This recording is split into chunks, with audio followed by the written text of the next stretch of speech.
from the edge of the sky. A whisper of dreams where the shadows lie. Steps on the earth, the story begins. The heart of the wild pulls us in. We walk the path of the brave, through the fire, through the waves, where the stars light the way. The path of the brave.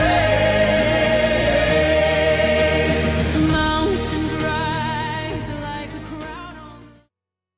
Oh my god, I totally forgot we had the new intro. I was like looking at my intro button. I'm like, where? Oh, that's right. It's the new one. It sounds all nice and sweet until we're gonna, die. Yeah, it roll for initiative and all that fun stuff. Uh-huh.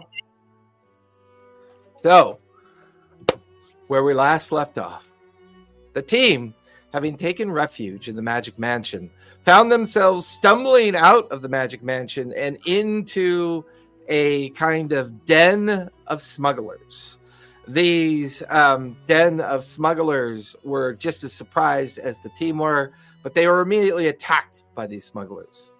This revealed an opportunity to the team after defeating the Brazen. It would seem that there is a honeycomb of tunnels and mines long since abandoned underneath King's Fall. While the team spread out to search, they found one particular mine entrance that seemed very opportunistic. Here they began their journey down into the underdwell of King's Fall and ran across two very interesting people, Tam and Twist. Tam, an artificer and a miner and geologist. Twist, maybe someone that he just merely takes care of, or someone that it was sent down to guard him while down in the underdwell. But for the most part, they seemed very hospitable. The team eventually rallied to them to learn more about the underdwell and what these tunnels and mines may have to offer. Here they were told about a stone called Glimstone, a residual after effect of meteorites, asteroids, and other objects of the astral sea that have impacted Marquet and have been lost to time as time has passed. It would seem that Tam and Twist were in the process of mining this stone, and they've had no success. They believed that they know of a very dark, distant mine that they might be able to find this stone, and they asked the team to help them locate it, or at least retrieve it. As Twist acted as a scout for the party, she unfortunately stumbled upon a weak section of the mine floor, falling 150 feet, nearly killing herself, knocking herself unconscious. The team managed to make their way down and then rescue her. It was only then that they noticed that Arrow Trio acted a bit strangely. He was pulled and found himself wandering in the direction of a darker tunnel towards a very vast open chamber that was protected by wards. A metal sarcophagus hung in the middle of the chamber. The pit underneath the sarcophagus was so deep, the only thing that glimmered was a small bit of orange and yellow light that could only mean possibly lava all the way at the bottom of this. The sarcophagus, hanging by counterweight chains, seemed to be connected to a rotting corpse of a beholder. This corpse, though, was rotting rapidly. While Forn went up to investigate, he noticed a stone of power inside the eye of the beholder. After retrieving it, it seemed to cause a problem with the wards, though, as Forn tried to pass by these wards and was immediately struck by a mass amount of radiant protective energy. After retrieving the stone and trying to send it back, it created a kind of resonance. It interacted poorly with the wards, causing a cascading effect of radiant damage. Once again, nearly killing Forn. If it wasn't for the protection that Karina had put on Forn, he surely would have died at that point. However, as the counterweight was eventually brought down and severed. The sarcophagus began to fall. The team decided to flee the situation and make their way back to the 150-foot deep pit to try to make their way back up and out. However, at the last minute of everyone leaving, there seemed to be, well, an effect that occurred. Does anybody remember what happened? Thorn got curious. He said the words because everything else was already used up. He was like, for shits and giggles, we'll just try it out. And I said... Ryan rolled as he does. I said, thine will done. That's what I said. And the moment you said it, while the rest of you were on your way out, Eritrea stopped, turned, and wandered back into the chamber. I thought we were Eritrea, with this, like you getting mind controlled by weird artifacts thing. Eritrea, you feel somebody calling out to you. It draws you in a very unwilling way towards the edge of this pit, this massive pit.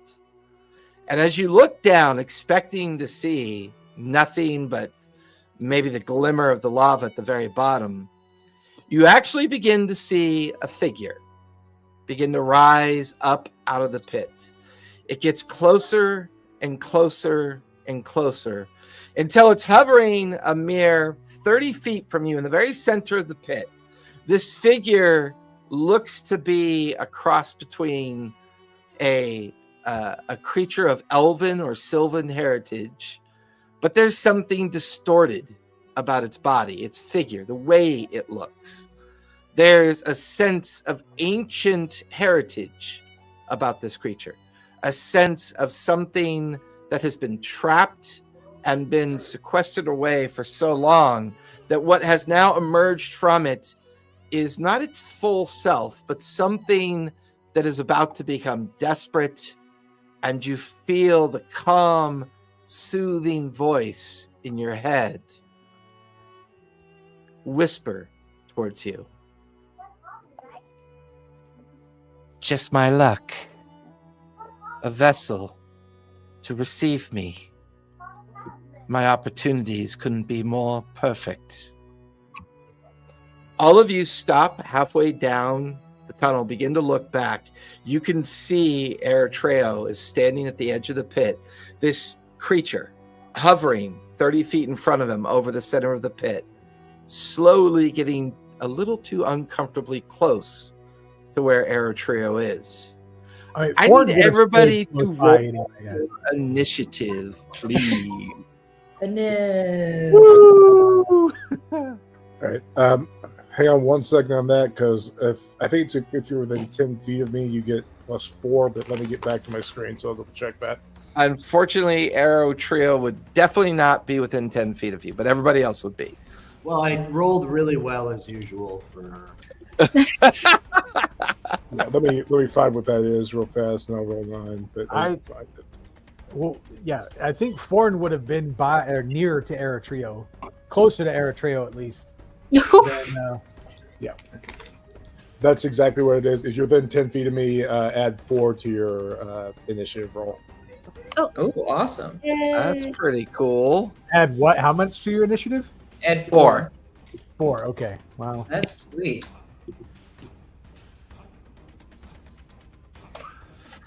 All right, so I've got Thorn right here at the entrance.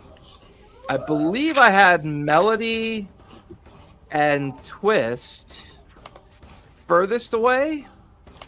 Twist Because- was definitely furthest away because she went and set the rope. Yes.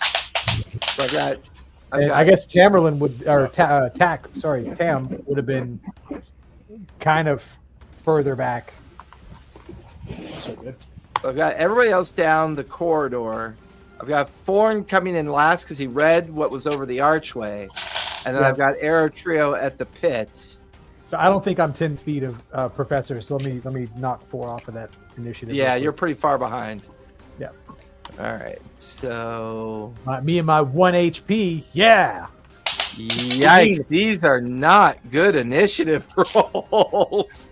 Mine's incredibly good. It's just Houdini won't let me get in here to put it in. But yeah. Woo! Whoa. I rolled a 16 plus 4, and my initiative is already plus 8. So yeah, 28 initiative. Jeez Louise. Nice. I have a +4 initiative. I just rolled a 6.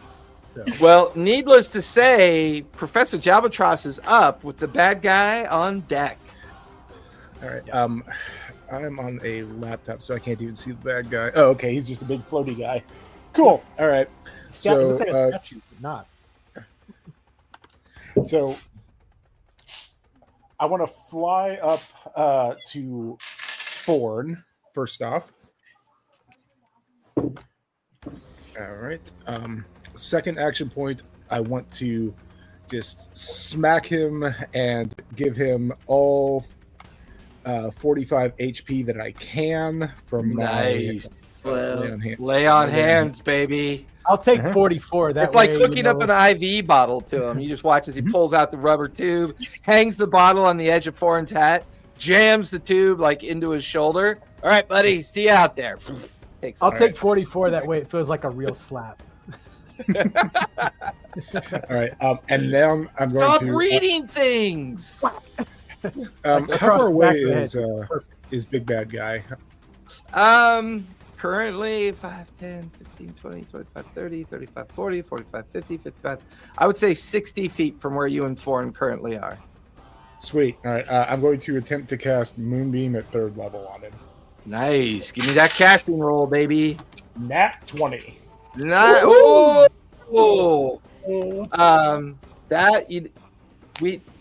What do we do for nat 20s on casting? There's something we do. The next oh. roll succeeds. Spell goes yeah, off you're- and next one succeeds. Yes. I didn't hear what that was. I'm sorry. The spell goes off.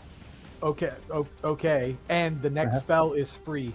Like Yeah. Okay. no roll. The next spell Not automatically free, but passes. no roll. Yeah, Yep. yeah.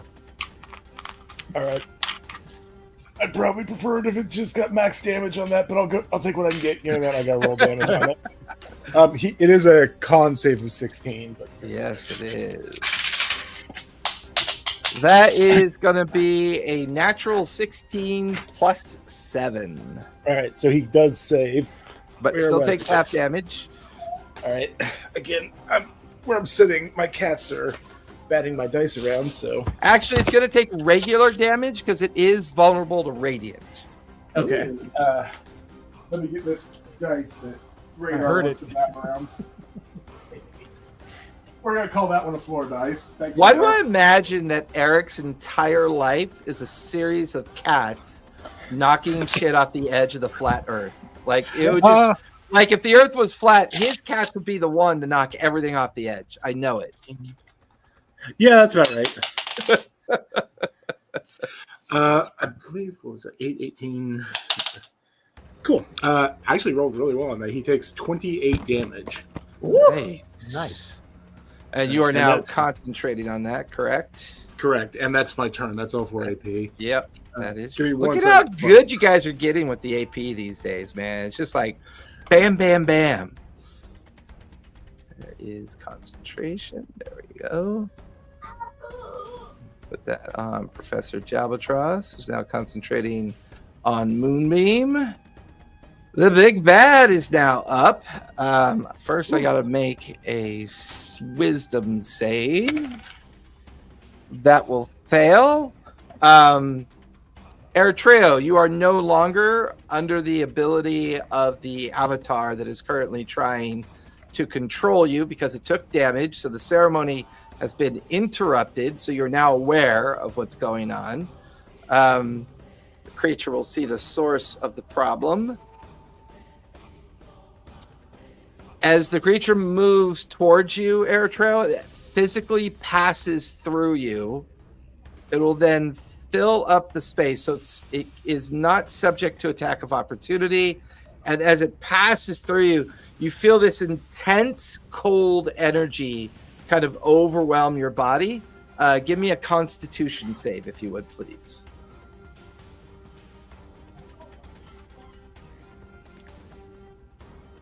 You're on mute, by the way, just in case. It's an 11. 11. That will be 15 points of cold damage from the effect. Forn, the creature is now within 10 feet of you. I need you to make a con save as well. Okay. Is Thorn within 10 feet of me? Let's find out. Oh, no. Nope. No. Professor has that fancy but- aura too, though, doesn't he? Yeah, he's got the same thing. The plus it- 4. The saving Eric, is it throws, plus 4 or plus 5? Almost positive it's +4, but give me a minute. Let me double check. It's whatever your like charisma modifier is. Yeah, almost positive it's +4. It is. It's +4. Cool. So, So, go ahead, Sally. Oh, also anybody who was in the room with Karina when she was casting planetary binding earlier and failed should still have an advantage on saving the first saving throw. That's true. Ooh. You do. Ooh. Sweet. So Eritrea, make one more con save and see if you can He get. wasn't there. Yeah, He it and I was, weren't there. it was me and Oh Jeff. yeah, that's right. That's Ah. right. Sorry. But that with the +4 from Professor puts me at 17. So you feel the intense cold as well, like literally causes the air around you to almost like freeze. You could see the slabs of rock to your right and left begin to like fill with frost as well. But you are not affected by the cold because you did make your save. Although, Professor, I need you to make a con save as well because you're now within 10 feet of it too.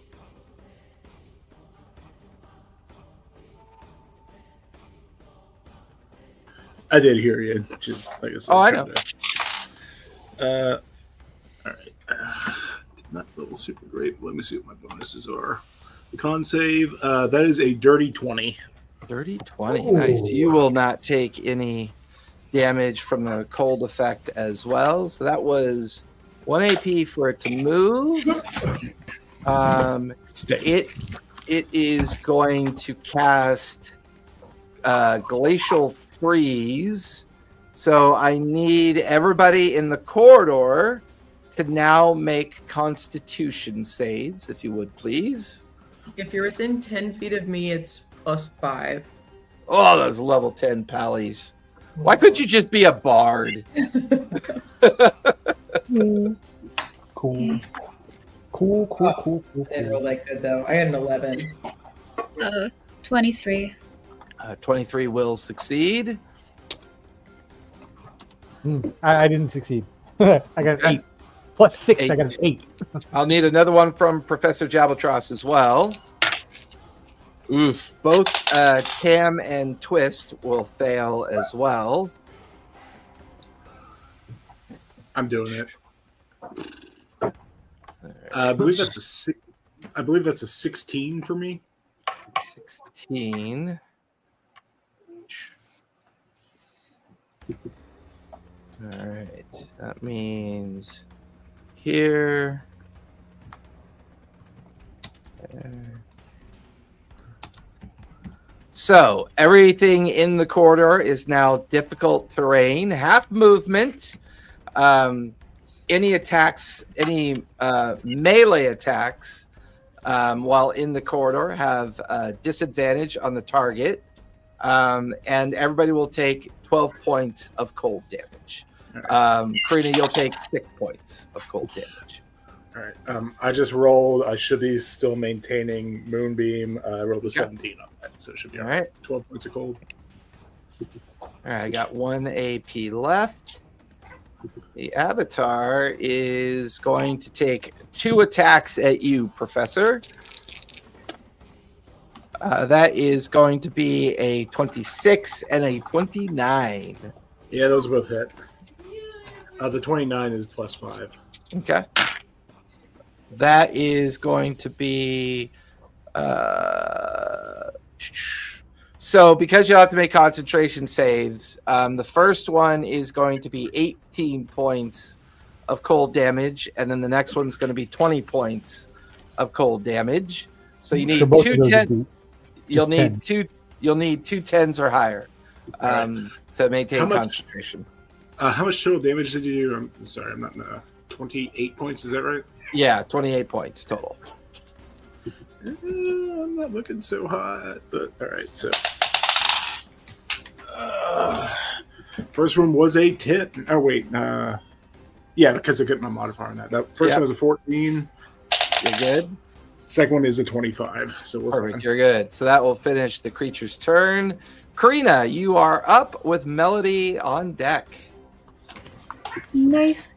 I'm gonna try and use my legacy boon or pact boon, True Strike, to find out what kind of creature this is.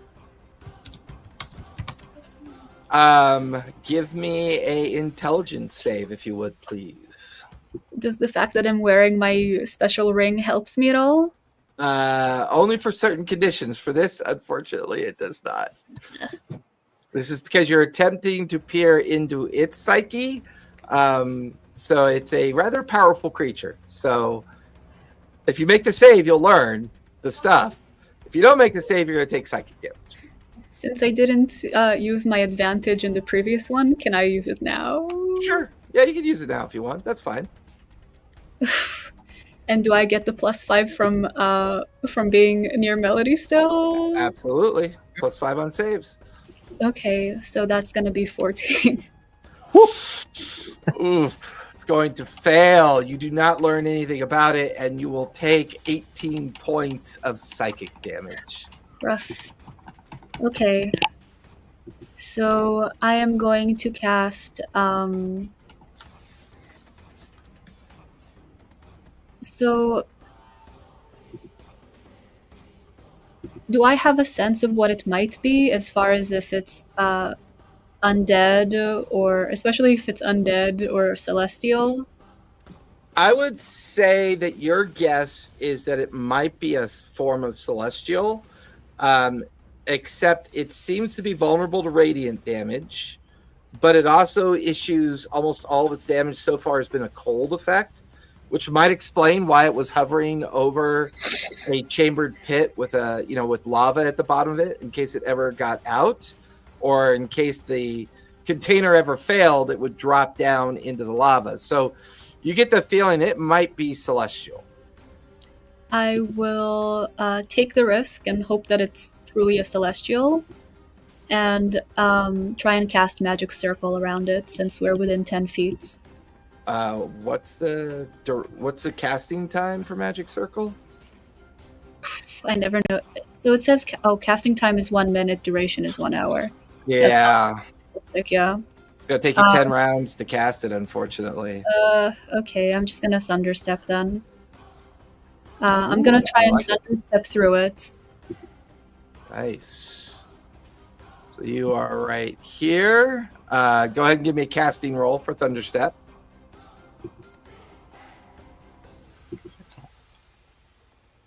It's gonna be 17 plus 9. Ooh, you are good. You Thunderstep directly through it, which avoids the cold damage, and you're going to land next to it, correct? So it does also have like an you teleport yourself to an unoccupied space within range, and there's a thunderous boom around you when you disappear, which is 5d10.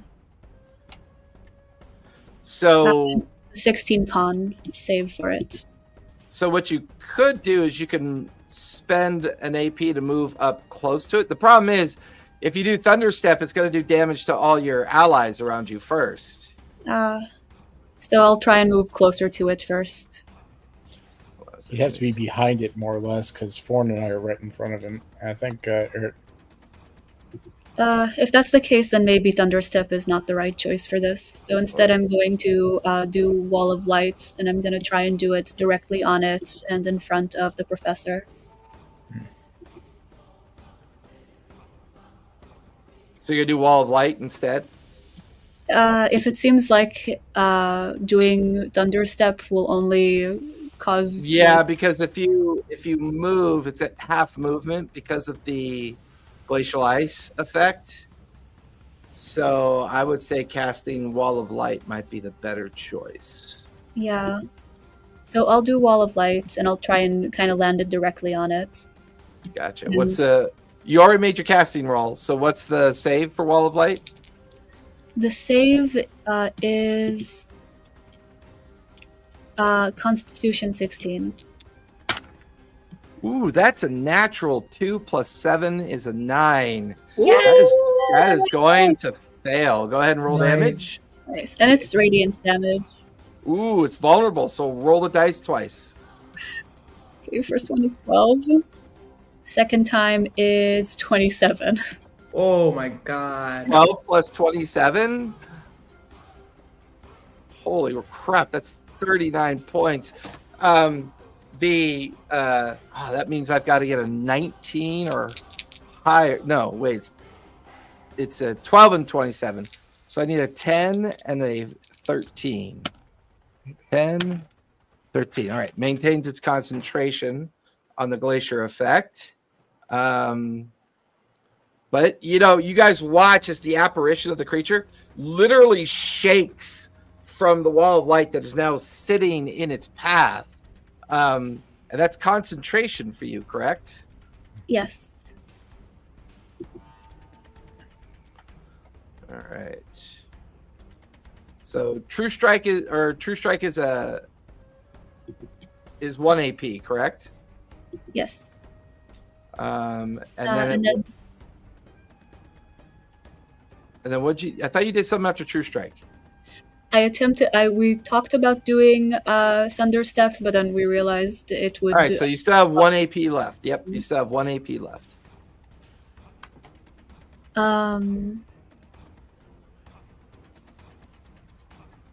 Okay. I will use it to kind of move away and try and hide behind one of the glaciers. All right. What's your normal movement? My normal movement is wow, I'm so slow. It's like 20 feet speed. 20 feet. What are you wearing? Heavy plate mail armor or something? I don't know what's going on. It used to be better. I think it's a 30. I think we need to look at your character sheet and fix. We never got around to fixing what was causing that. So that's going to be 15 feet. 5, 10, 15. We'll get you right there. Can I just also add that I'm kind of trying to hide myself behind one of the glaciers? Yeah, I mean, they're translucent, so you could see through them. They just have immediately, frozen everything around. But, yeah, you could, physically hide behind one of the blocks of ice. But you can see through it. Like, you guys watch as Karina goes to hide, but you can see exactly where she is. She's like... But hopefully if he transparent doesn't ice. zoom on me or something. All right, that'll finish Karina's turn. Melody, you are up with Thorn on deck. Okay. So it sounds like we're moving at half speed, right? Am I 30 feet away from the bad guy? You are, let's see, you are right here. 5, 10, 15, 20, 25, 30, 35, 40, 45 feet away. I'm really far away. Okay. And when I cast Find Steed, it says Steed is an ally for you and your allies. It shares your initiative count. It functions as a controlled mount. Yep. In the 4 AP system, does it get 4 AP and it just goes at the same time that I do? Correct. Yeah, absolutely. Okay. So here's what I would propose to do. I'm going to cast Find Steed to summon Giselle. Giselle the unicorn? Yes, to summon Giselle the unicorn. Oh my god, that's so adorable. And I will do my casting roll. Okay, fine. That's a 19 plus 9 is a 28. So Giselle is summoned. And then, if you will allow, I'm going to have her teleport 45 feet with me on her back, right in front of the bad guy. Gotcha. Love it. She's So still downloading, so give that a moment. But we'll say you and Giselle are now behind her, or Okay. behind the creature. Okay, so I've used 2 AP. Giselle has used 2 AP. I'm now going to take 2 smacks at the bad guy with my longsword. Go for it. Let's see how this goes. Oh, one of these is a 3, but the other's a nat 20. Nice. So I'm going to do a Divine Smite. Oh yeah, and max those dice. I'm going to do Max it. them and I'm roll gonna them again. I'm going to attempt to do my Divine Smite at 4th level. So I have to get a 14. Yep. Okay. Or roll high on the D100. That's a 12 plus 9 is 19, so I'm good on that. 12 21. plus 9 is 21. You still Okay. you still got it. All right, now let me recall how to do this. So, okay, so I just rolled 19 on my Divine Smite, but it's 5d8. So it'll be 5d8 is 40, plus an Yeah. additional 19 is 59. And then the regular longsword damage is, usually it's 1d8 plus 3, so it'll be, we're at 59, we'll add another 11 for the 8 plus 3, which is 70, and then we're gonna roll the d8. Jesus. Jesus. Fucking paladins. Okay, I rolled a 1 on the d8. Okay, so it's 71 points of damage.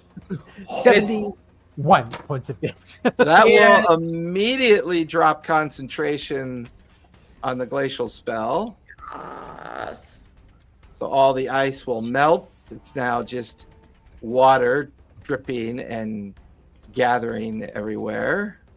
And to the extent that it makes a difference, so I guess 59 points of that was radiant. Yeah. It's vulnerable to radiant damage. So that would be times 2. 118. That's going to be 118 points total of radiant damage. Yes. So When you said that he 118 plus was vulnerable to 22. radiant, I was like, oh, it's a paladin's like dream. Yeah, right. Oh, no. Um, You get 130 points of damage on that hit. Yeah. That's sweet. Yeah. It's really hard to tell if you're doing damage to the creature because of its translucent nature. Mhm. Because you and what's your unicorn's name again? Giselle. Because you and Giselle are now within 10 feet of it for the first time, I need you both to make Constitution saves. Okay. Let's see. So I'll roll for me, and then I'll figure out what Giselle rolls. Well, I just got a nat 1, so that's 7 for me. And Giselle. here's Professor and five. I just saw this rainbow light shoot past Yeah. us and then explode on the other side of the wall of light. So she'll add a +6 because she's in my zone. So she did great. She got a 24. She will take no damage. You will take 15 points of cold damage. Okay. And then I have one more action. I have one more AP. She has 2 more AP. You are correct. So I will. What can I do? Am I next to Eritrea? Oh no, I'm not. You are about 25 feet away from Eritrea. He's at the edge of the pit. Are you, Eritrea? Are you like what's your hit point situation? I'm like a little under halfway. I got Okay. 33 HP. I will run. I'll have Giselle run over to Eritrea, so she'll do an AP to do that. I will do lay on That hand. will trigger an attack of opportunity. Then never mind. I will not do that. Let me see. I'll just do a sacred flame on the bad guy. Okay. That's a dex save of 17. That is going to be a 15 plus 5 is a 20. All right, so he's not taking any damage from that. And then I'll have Giselle do an otherworldly slam on him, Go for it. which I've never done before. Okay. So otherworldly slam. Melee attack roll. Bonus equals your spell attack modifier. Reach 5 feet. 1d8 plus the spell's level of radiant, psychic, or necrotic. Okay. So I think it's going to be psychic because this is a fey creature. How cool that I found a rainbow unicorn. Mm-hmm. What are the odds? I'm still So just like, perfect. the worst thing is like as many times as I compare that to Celestibella Bethabel from Gravity Falls, I have no idea how I even like that is so past my time. I don't like Disney Channel stuff to begin with. I was like, that is the perfect episode. It's amazing. It's like, oh my god. Can I do it with advantage because I have 2 AP left?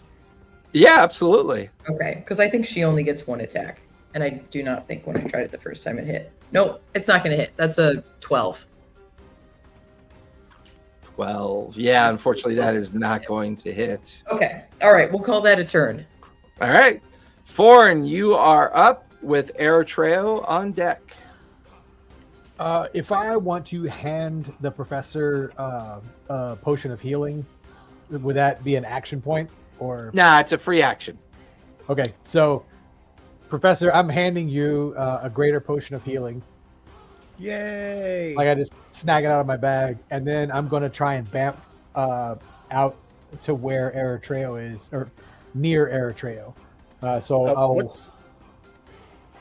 So that 40 means you got to pass. or- Well, I'm bamfing. I'm misty stepping, so I have to roll Misty for it. stepping. That's Yep. right. So you're Yep. yeah. Go ahead and make your casting roll for that. I rolled a 14, so that's I just needed So you're to get good? 13 or better, yeah, or 12 or better, yeah. So I got out there. That's 2 AP. Then I'm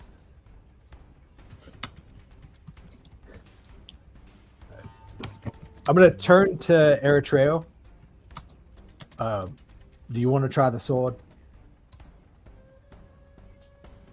Oh snap! Excuse me, what? Sorry, I just realized my laptop wasn't plugged in, so it was getting low on there. So,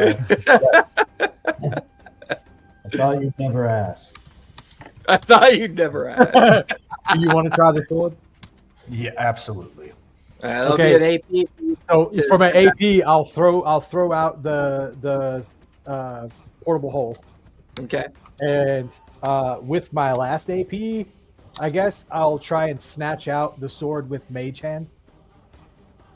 Oh, that's right. Because if you touch Or- it, bad timing. I for can't. you. Or Yeah, and I I can- should, Or you can leave the hole open and let Eritrea jump into the hole and grab the sword himself.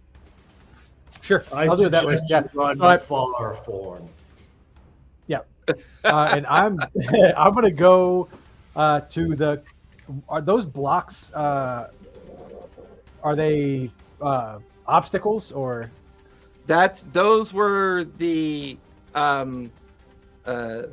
those were Oh, part of the protective runes that kept the place contained. Okay. Those were the ones down that you had to pass through, walk past, Yep. and then Okay. go up into the chamber.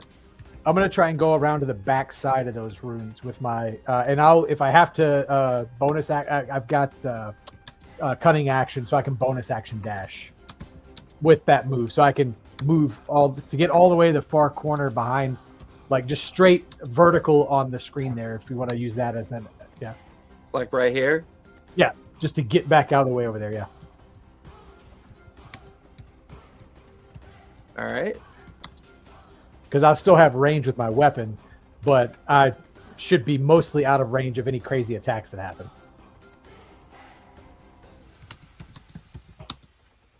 All right.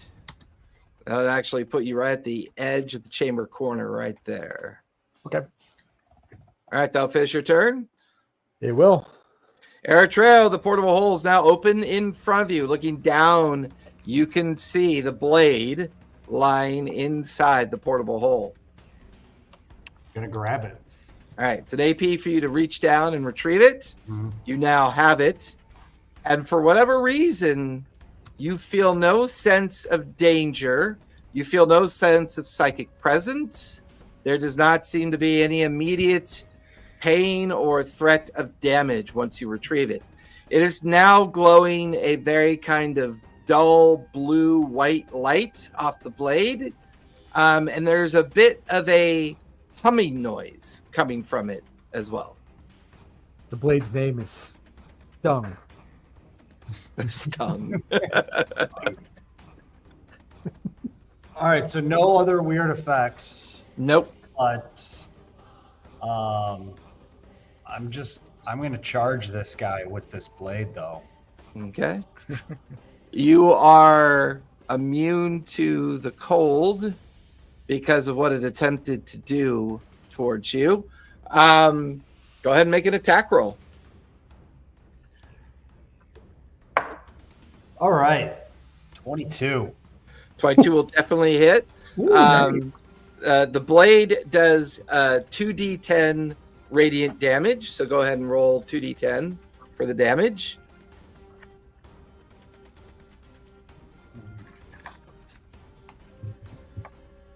That's a 2.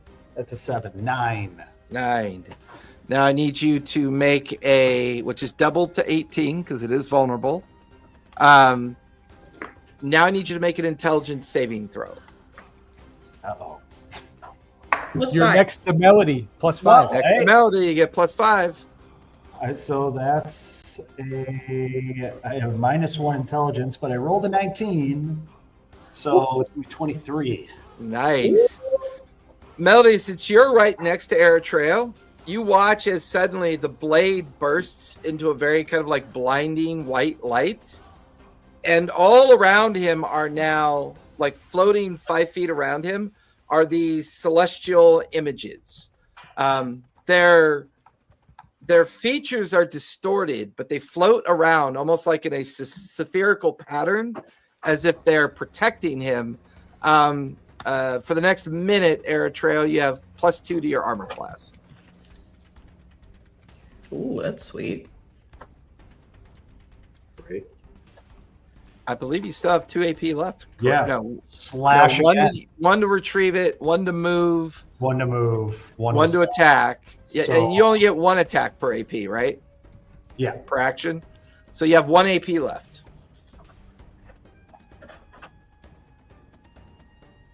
All right. Strike again. That is a 22. Technically at disadvantage. At disadvantage, okay. Yep. My second roll was a nat 20, so 22. Oh, painful. No way. So painful. Oh my. But so it's 22 based on the lesser one. Yeah. So Oh. painful. So that, Yeah. 22 will still hit. Roll 2d10 radiant damage. that's 10. Should Eritrea just become a follower of Davini? Because it feels like this is That's I rolled a 10 damage, then double it for 20. Okay. Go ahead and give me another intelligence saving throw. +5. Well, all right, thank God. I rolled a 1, which was a 0 because I had a negative, but then so a 5. Everybody within 20 feet of you will take 3d6 radiant damage. Is that So all? Melody, Giselle, Thorn, Am I rolling? Professor Am I rolling Jabatros. Oh no, I'm Professor not. I'm Jabatros. further than 20 feet, aren't I? That's right. You went to the back. So am I rolling that? No, just everybody around you. Okay. Okay. Am I within within that, or am I not? Yeah, you are. So I Oh, need wait. you'll take 3d6 radiant damage. Oh, you would roll high on that. I see how it is. My fucking dice. Cool. Take 11 radiant. Okay. Yep. I mean, this was kind of a good idea. Give me a minute because I gotta see if I maintain concentration as well. Yep. Plus, is it spell modifier or spell attack modifier? Spell attack Concentration modifier. is your Okay. constitution. No, sorry. Concentration's your con save. Oh, my con save. Yep. I mean, it didn't matter for last time either, but yeah, that's a 12, so it should be fine. Yep. You're still good. All right. I feel like this is a win right now, kind of. Oh, do you feel like that, Ford? I do. He would feel that way because he's so Yeah. far away. Look, he told me to get away, and I got away. Okay, I did what he said. All right.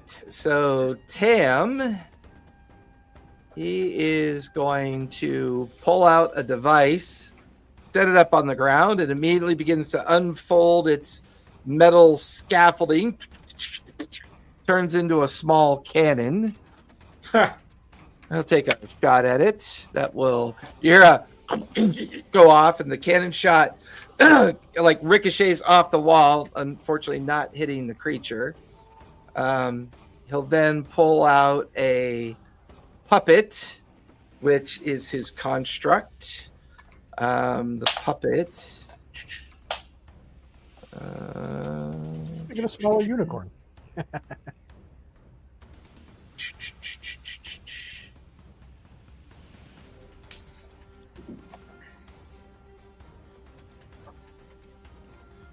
Puppet will grow to a medium size and then move into base with the creature. It will do 15 points of slashing damage. Chan will then throw out a healing orb. Toss that onto the ground. So Melody, Aerotreo, Giselle, and Professor Jabaltros, each of you will get 6 hit points back. Ooh, nice. Cool. Yay. Nice. All right. Let's see. Twist. She is going to spin around.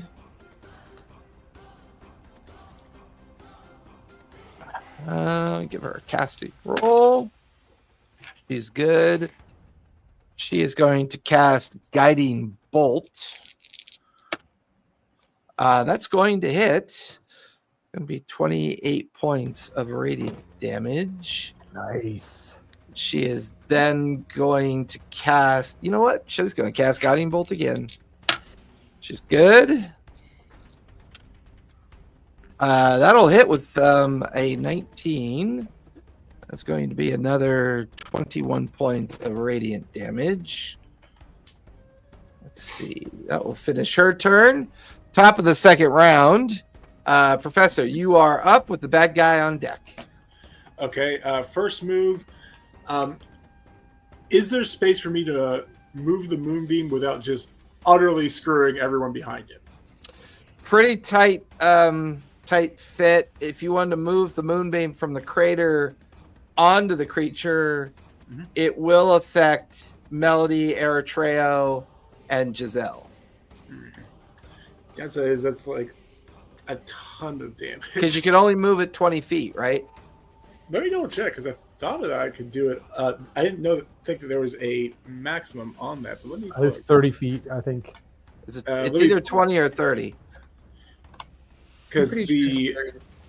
Yeah, I'm looking it up now, but forgive me, I'm on laptop, so it takes a little bit with my touchpad. But let's see. Because the range on it is 120 feet, but let me see. Yeah, that's the range to That's cast. not casting. I know, I'm reading through the thing, but you can later take a magic action on other streets and move the cylinder up to 60 feet. Oh, 60 feet. Nice. Yeah. Yep. I will say I'm going to let you plop it right down on him. Okay. I'll let you like move it in such a way that you're able to avoid the others. Okay. Is that So you ride the wall and come back down again, you know? right? It's skateboarding. So, is that because I'm not casting a spell? Is that just 1 AP? I'm just trying to keep track. It's a bonus action to move it, so yeah. Yeah, so it's 1 AP. All right. Let me re-roll my damage on that. All right. I still have to make a con save though, I believe. Right. So, and I don't have to cast anything because it's just moving it. That would be a total of. Damn, I actually rolled really well on that. That is 20 regular damage, so he'll take 40 if he fails, 20 if he succeeds. Yeah, 40 radiant damage as I rolled a 2 and a 3 on his con save. Yeah. Okay. Nice. Okay. Second action. I'm gonna drink the potion of healing that I keep wanting to say Earth and Thorn gave me. It's the shirt. Yeah, I know. Now, is. if you It spend absolutely- an AP to drink it, you can gain the maximum number of hit points. That's what I was doing. So I believe that would be a total of 20. I think greater is 44 plus 4. Correct. So Yep. yeah, that's 20 AP, which leaves me with 2. So I'm going to do this. Like I said, I'm not actively suffering because, nice room and all that, but I also don't have a mouse and I can't switch between screens and shit. So you are kind of suffering. Yeah, but I'm not suffering, so it's a. If you put it on a new window instead of a tab, you could alt tab your way back and forth. I know, but it's like, yeah, I know. Well, the other thing is, like, again, I have enough shit over here that I'm shocked the cats haven't fucked with my keyboard on this. So just having a Wi-Fi or a keyboard in addition to the laptop. Okay, next one. I don't have to roll for this because it is I scored a nat 20 on my first one. I'm going to hit the big guy with poison spray, which is 2d12 poison damage. So let me roll for Is that. that a cantrip though? It is a cantrip, but I still have to roll for it. He is immune No. to poison. But you don't have to never roll mind for then. cantrip. I mean, you have to roll Okay. to hit, but for a spell success, I wouldn't waste that on a cantrip. Well, the problem is, like, all my other spells, like, everything else is concentration. So, like, everything that I want to do is concentration. What But I about can defense? hit him really What's hard. that thing when you hit something? You do this special thing on top of it.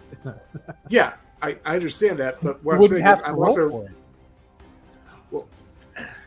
But for what I'm saying is, like, my spells are all concentration right now, and wouldn't I have to go through the wall of what are the walls named? Because I The don't wall have of light. Yeah, I can't bamf through it. So I don't You could- particularly want to get in physical range with him at this exact moment. I thought you could swing through it. Little. If we hit him, are we in the Yeah. moonbeam? If you just like swing a sword and hit You him, you can swing on him if you want to. Okay, fair enough.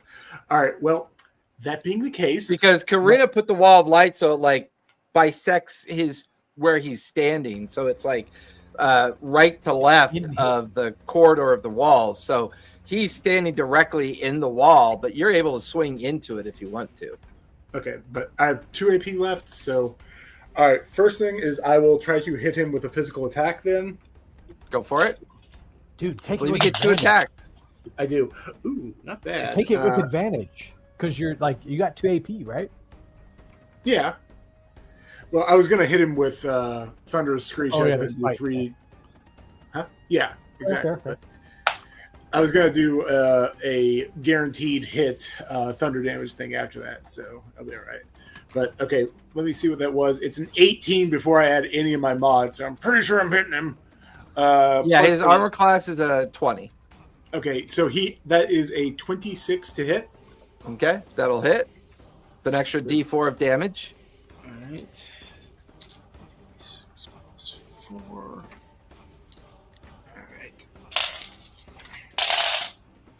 All right. Oh, that sucks, but oh well. He takes 2 fire damage and 6 regular damage for that hit, but I get to hit him again. Go for it. Next one is a dirty 20.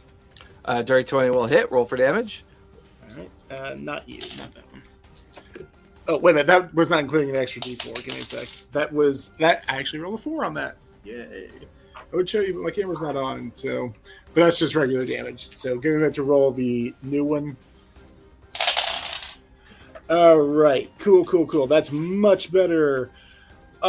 He takes 12 regular and 4 fire damage.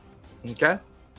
And the next one, I will go ahead and use I'm going to hit him with my Thunderous Screech, which is my renamed Inflict Wounds. Okay. So it's a con 16 save, and he is going to be 2d10 thunder damage. I keep saying. 18 plus 7 is a 25. All right, let me see if I don't think. Yeah, it's half. So all right, well, whatever. Go for it. Is he-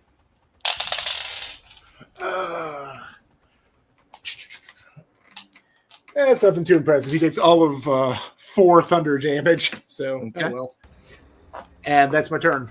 All right, that'll finish Professor's turn. The creature is up with Karina on deck. The Also, creature. I'd like to mention something in the end of my last turn. Since he failed his Constitution saving throw to Wall of Light, he is blinded to 1 minute. but he can do a new con at the end of his turn. Oh, that's right. So at the end of this turn, he can do a new con.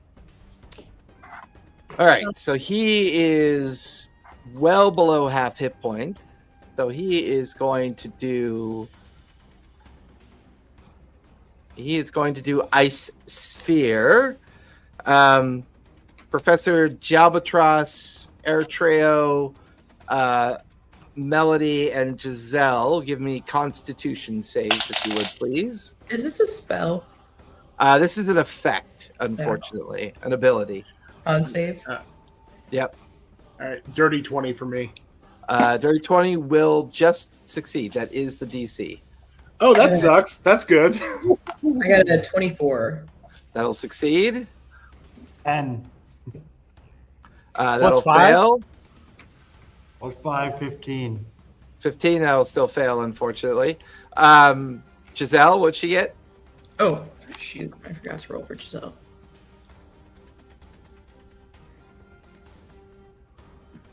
Let's see. Okay. She got a 15. 15, so that will fail as well.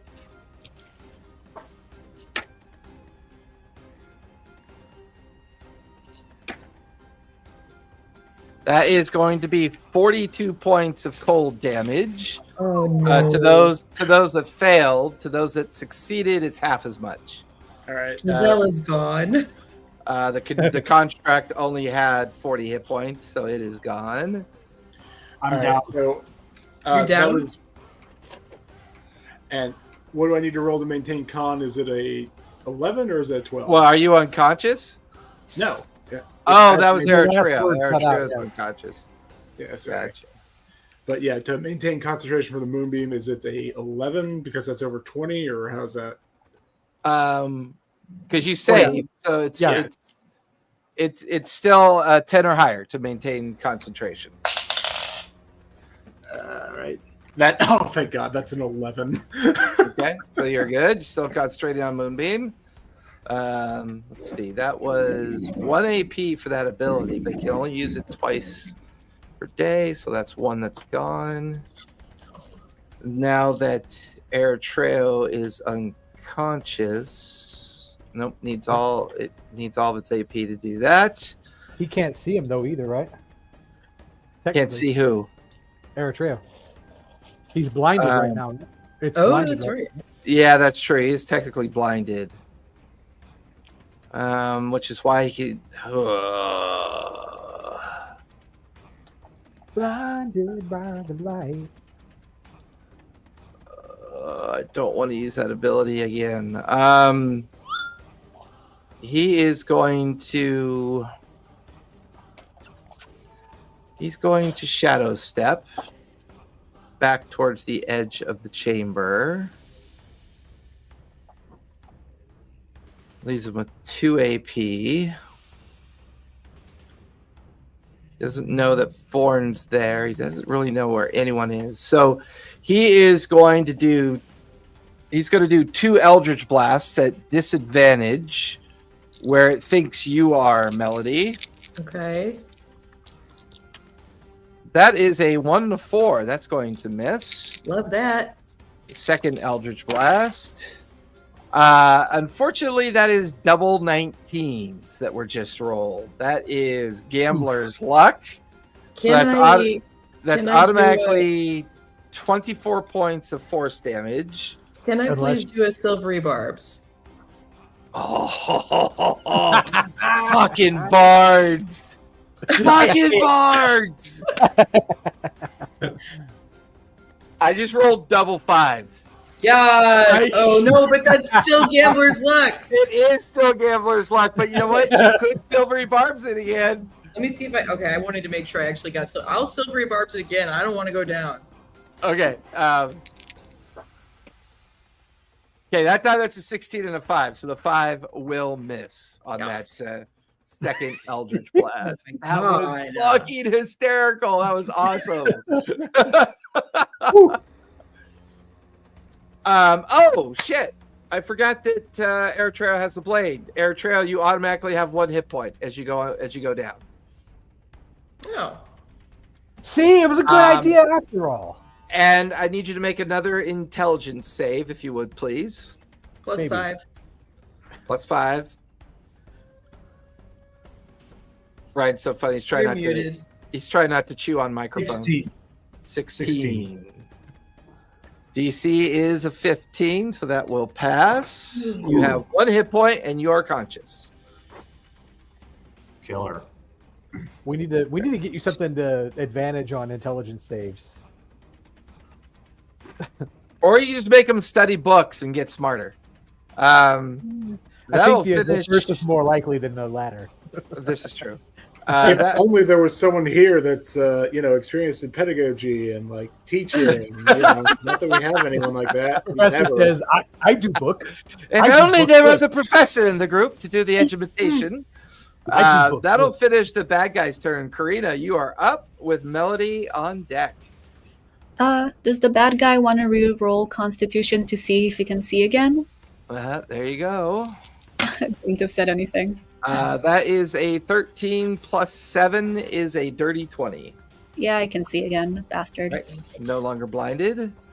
And he is no longer in the wall of light either, or in the moonbeam. How far is he from me? 5, 10. About 120. He is 90 feet away. Perfect. I am going to cast Synaptic Static. Give me a casting roll first.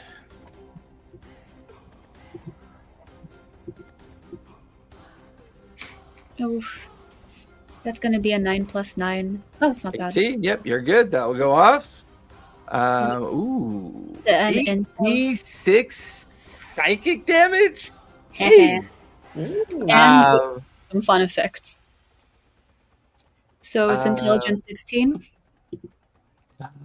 Does not get advantage on that. That is a natural 4. I made this guy super beefy, but I didn't give him any legendary resistances. So yeah, that's gonna fail. Go ahead and roll damage. So you roll damage, and then there are a couple of side effects. So it's 31. 31. It has muddled thoughts. For minutes. Yeah, during that time it subtracts 1d6 from all attack rolls. And ability. Yikes. And ability checks, as well as any constitution saving throws to maintain concentration. The target makes an intelligence saving throw at the end of each of its turns. Holy shit, Synaptic Static is boss. Chef's kiss, Tally. Yeah. I'm very happy. You got 2 AP left, Karina.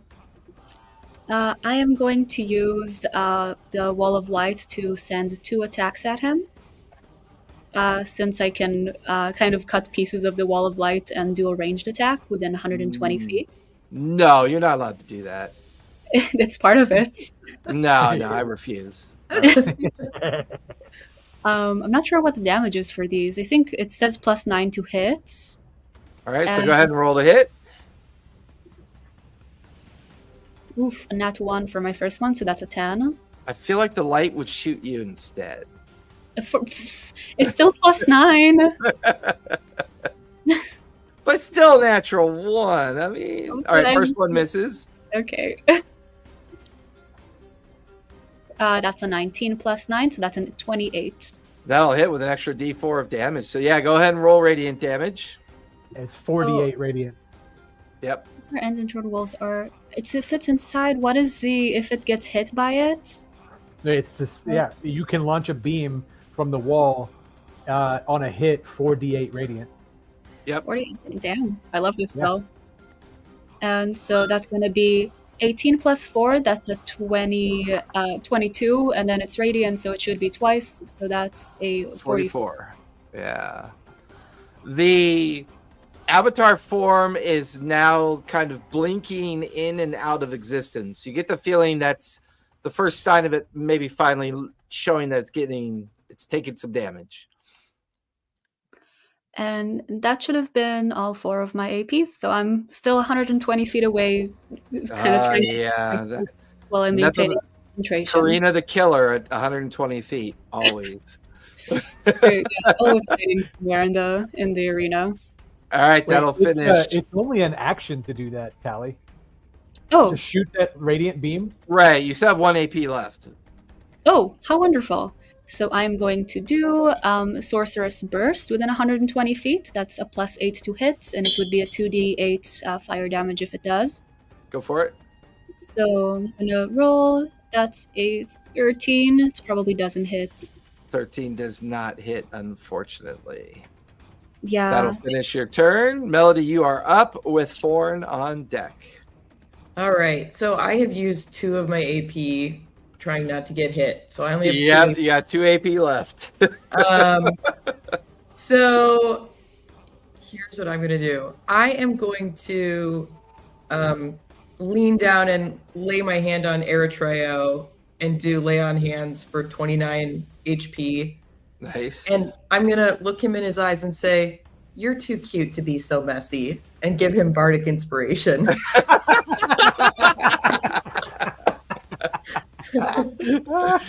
And I'm going to give you D6 inspiration for that because that was pretty epic. That's such a party girl statement. I mean, I feel like we're playing with Sabrina Carpenter as a bard. Yeah. As a paladin bard. So true. And that's going to be my turn. That will finish your turn. Thorn, you are up with Eritrea on deck. Okay, quick question. Does it know where I am? I mean, it's currently not blind because you notice that it's looking around the room. I would say it would see you because you didn't specifically say you were hiding. Sure, yeah, okay, that's fine. I just wanted to ask. Okay, first off, man, that kind of changes what I was going to do a little bit.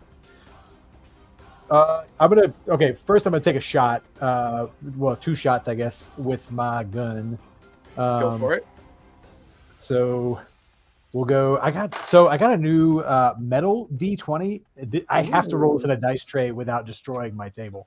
Like this thing, I could put it in a sock and it's a weapon. I've got a giant D20. I got one of those too.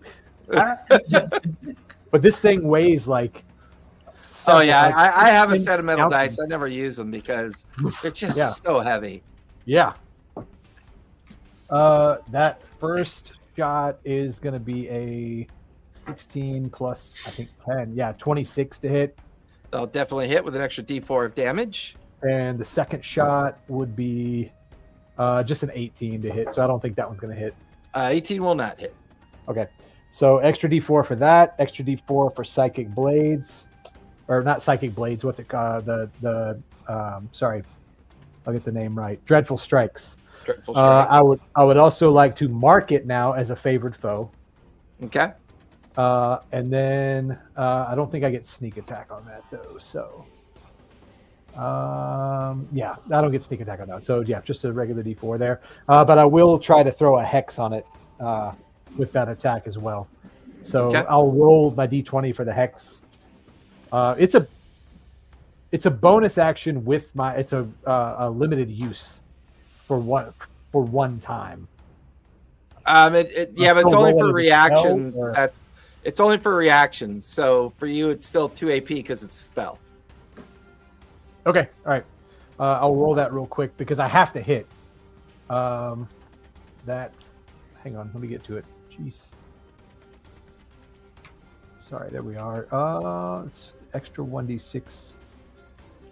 Yeah, so the casting went off just barely. I rolled a 11, and I cast it first level. So, yeah. Yeah. So let me roll my damage. That's 2d12. 1, 2. Geez, sorry. I should have my dice ready next time. That's 11, 15, 17, 21 hit points of damage. 4 were psychic, if that matters. I don't think it does, though. It's not vulnerable to psychic, so it's regular damage. Yeah, that's why I said I didn't think it mattered. Yeah. I'm just spelling it out there. Okay, so that's the first shot, and then I would like to bonus action hide. Go ahead and give me a stealth check. Yep. So that's 10 and a 12. So 12 plus 12 is a 24. Okay. And I'm bonus action on my movement. And I'm going to try and move back a little bit further because I don't like being close to it. So you keep throwing out bonus action constantly. It's with movement. So it's the bonus action with movement thing. It's not a spell. It's the feature of the rogue. Okay, so are you moving then hiding or hiding then moving? I will hide and then move. Because when you move, you're no longer hiding. Okay, then I'll move and hide. Sorry. Typically, people will move and then hide. Gotcha. So you want to move further back into the chamber? Yep. Still Okay. inside of it, but just, out of the way as possible. All right.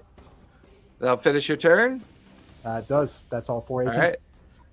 Eritrea, you are up with Tam and Twist on deck. All right. I'm going to use Spirit Shroud, 5th level. Ooh. Let's go. So that's a dirty 20, so that'll pass. Yeah. So that gives me an extra 2d8 of damage when I hit a creature within 10 feet of me. Absolutely. And it is radiant damage too. Yeah, your spirit Radiant, shroud necrotic, is... or cold. So now I'm going to charge the gentleman trying to hurt us. And half your movement to get up. And then, so that would be, am I going to be able to get to him? What's your total movement? 30. So it's 15 feet left. So 5, 10, 15 gets you right there. And that's 3 AP then. You have 1 AP left. Ah, shit. Maybe no spirit shroud. I don't know. That's some solid extra damage, though. Yeah, I mean, because I'll have it for the next turn. I mean, I could still use it. Like, if I just try to fire my crossbow on him, I can at least get that. Yeah. Oh, is go he for it. within 10 feet of me? He's within 15 feet of you. Crap. Man. I'm kind of in a tough spot. Yeah, let's just fire a crossbow. It's not going to do much, but we'll see. That's a 15. I think that'll miss. Yeah, the bolt kind of veers off to the right. That's my turn. All right, Eritrea, that brings Tam and Twist up. Twist is going to spend 2 AP to get back into the chamber. Tam will do the same to get back into the chamber. Surprised that everyone's decided to fight this thing. He is going to cast. That will hit for 18 points of bludgeoning damage. Twist is going to stick with what's doing well. She's going to do Guiding Bolt again.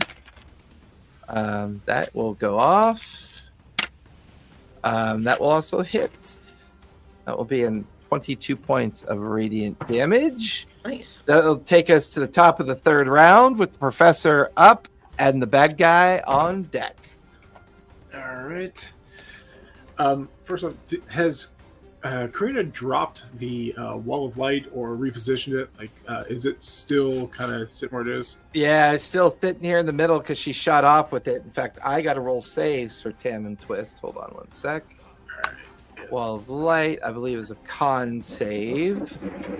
I just don't. I know she's not there because I don't know what the DC is. I think it was 17. Yeah, I think you're right. It's either 16 or 17. What's the save on your wall of light, Tally or Karina?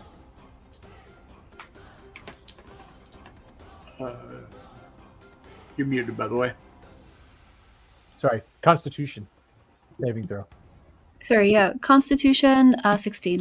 16. They will both fail. I need you to roll damage, 4d8 radiant damage.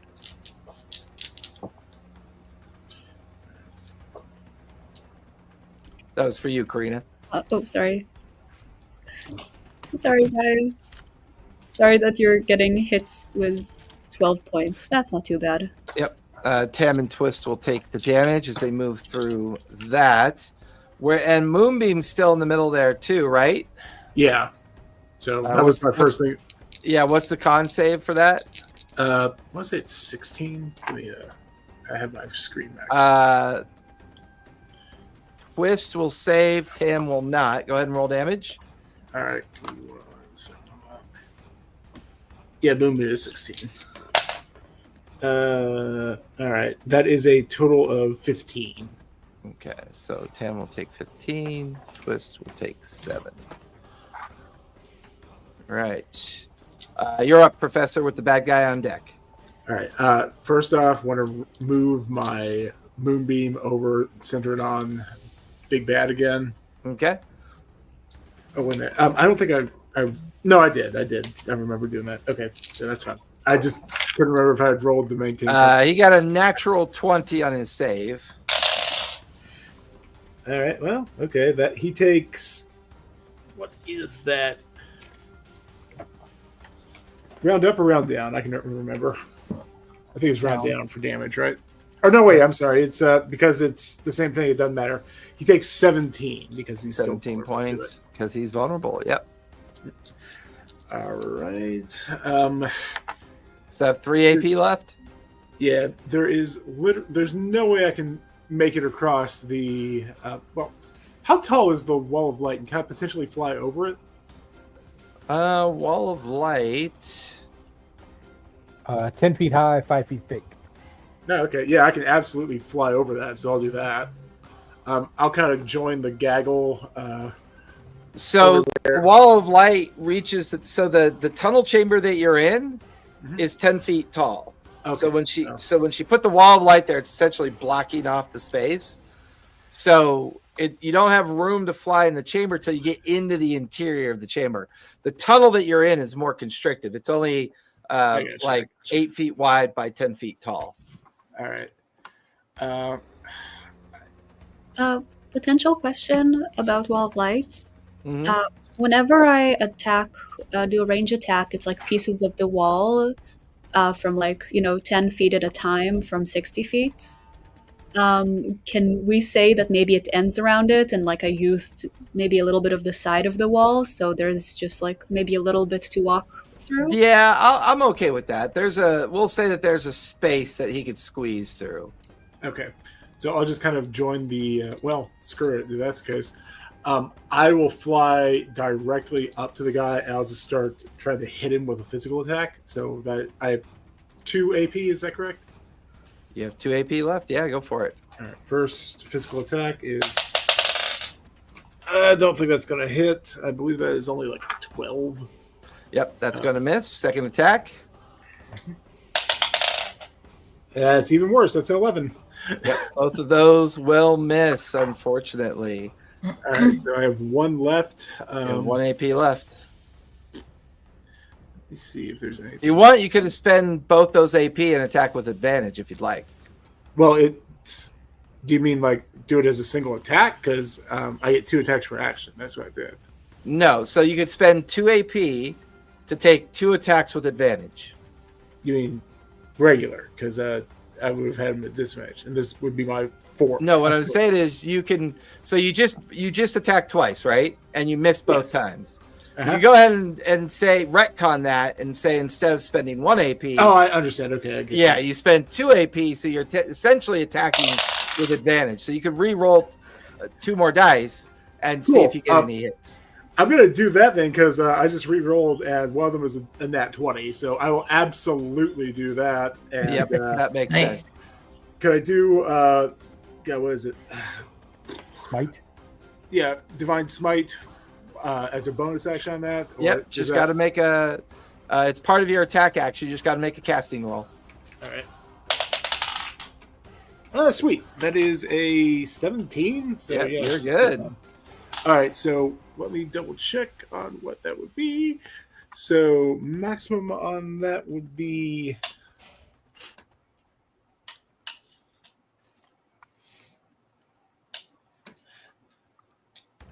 I'm almost afraid to ask. it's not that bad because this is not a great weapon. But it's radiant damage on the But, smite, right? No, And you got a nat 20, so it's max. You max your dice, and then you re-roll your dice. Your re-rolled radiant damage becomes ×2 because he's vulnerable to it. right. Where's my D8? So I'm kind of setting stuff out so I can do math. But all right, because Divine Smite. I'm doing it at. There's no reason not to. I'll do it at second level because I don't have any third level slots left. So We don't have slots, remember? You can do it at third. okay. Well, we'll do it for 3 then. So Your that roll is higher is than- So Yep. all right. So he takes, and I'm gonna have to re-roll this again. So I apologize, but for starters, he takes base 16 damage, 6 fire damage, and 24 radiant, and I get to re-roll those. So if one of y'all is keeping a tally, I've got it. all right, he takes an additional 8 regular, 6 fire, 1, and I'm sorry, that would be 48 radiant the first time because I didn't double it. Well, no, and 20. So it's maxed out because it's crit. Your re-rolled radiant damage gets multiplied by 2. okay, I was saying like I was rolling that, but I was not. Okay, as long as you guys are keeping up with that, because I do not have paper or anything. I rolled 10 additional radiant damage on. That's 20 radiant damage. So that's 24 physical 34 damage. times 2. Yeah. Well, it's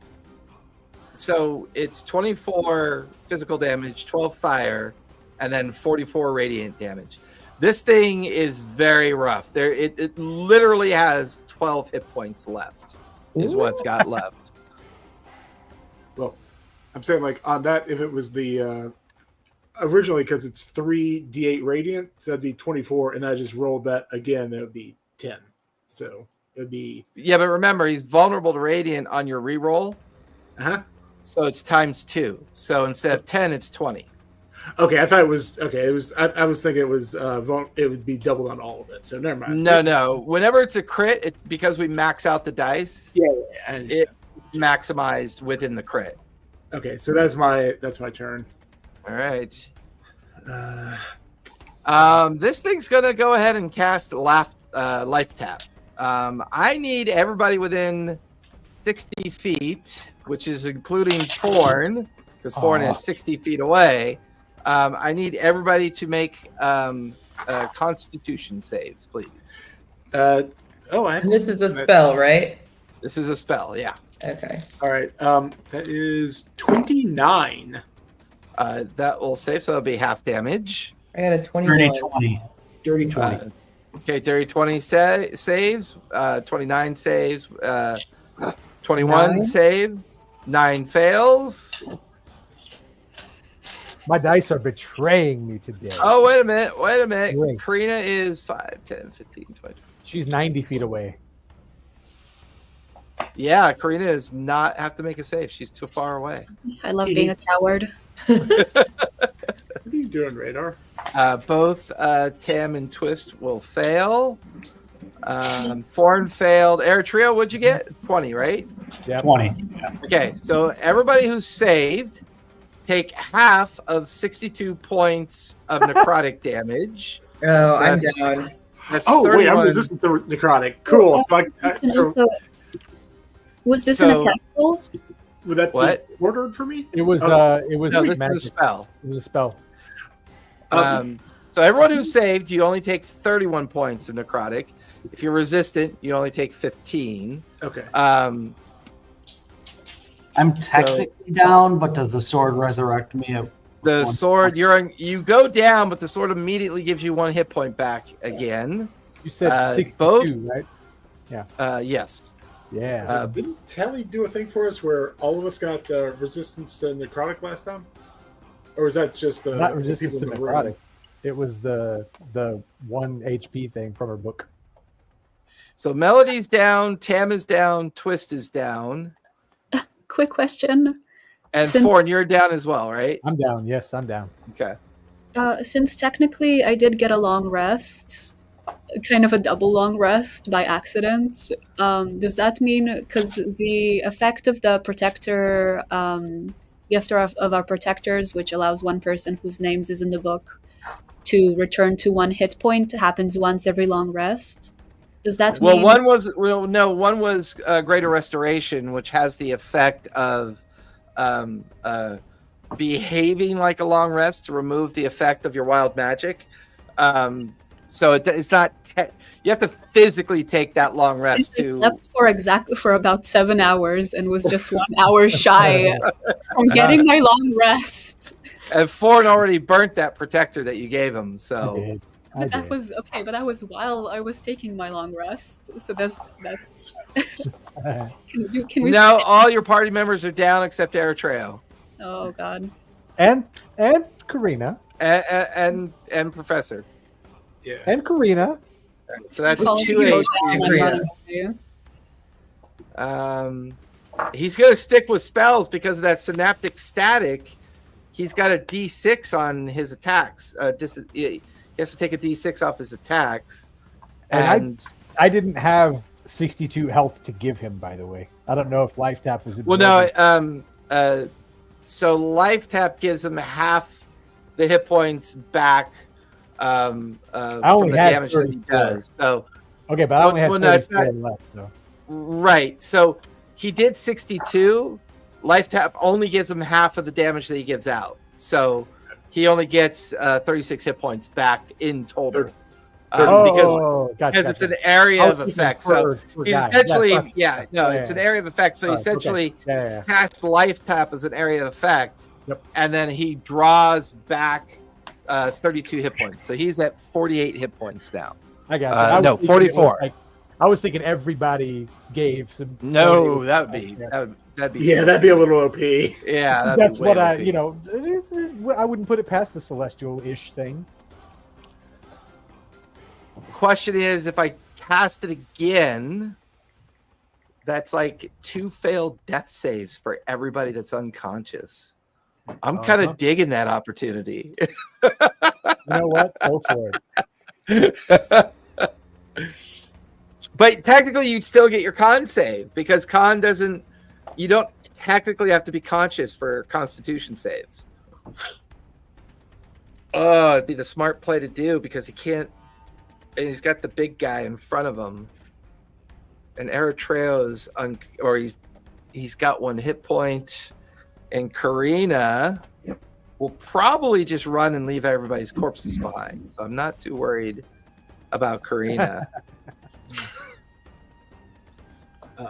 Not before she pops out 4 more attacks with that wall of light.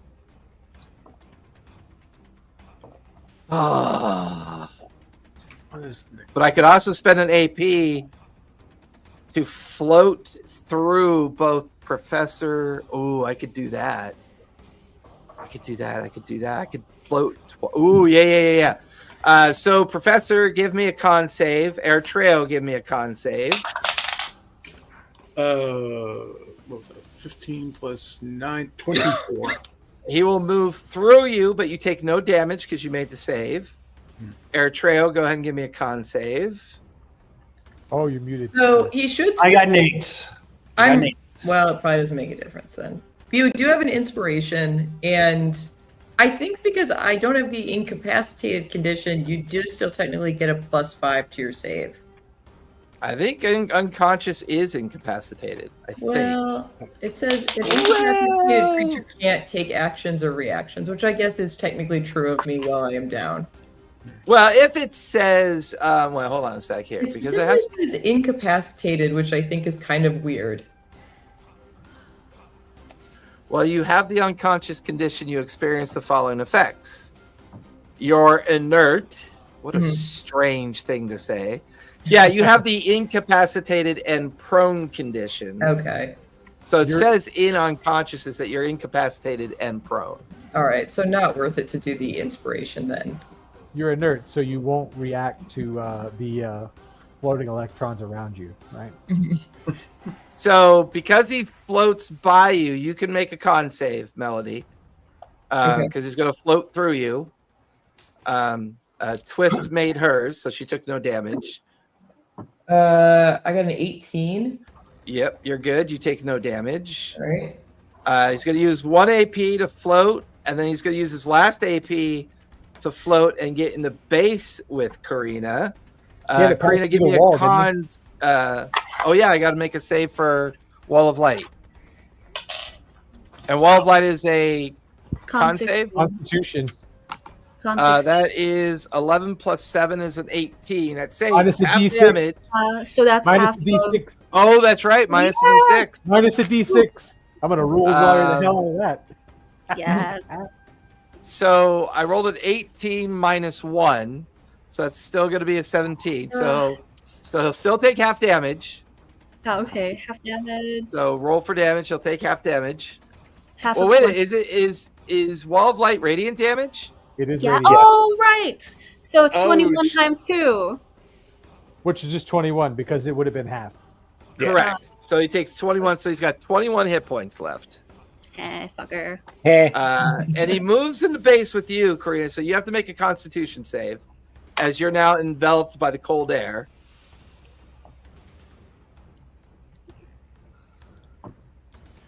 Out of curiosity, he's not vulnerable to fire damage, is he? He is not. He's only vulnerable to radiant because of what they are. So Yeah. I kind of Yeah, figured, but just in case. what'd you get? 10. 10. So you will take 15 points of cold damage. So you got to give me a 10 or higher on your concentration save to maintain Wall of Light. Okay, and I do have advantage on spell concentration throws. Yeah, go for it.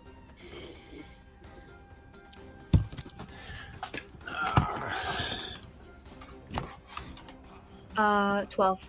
12. You're good. Still maintaining Wall of Light. That'll finish the big bad's turn. Karina, you are up with Melody on deck. I am going to shoot a light beam at it. Go for it. Make an attack roll.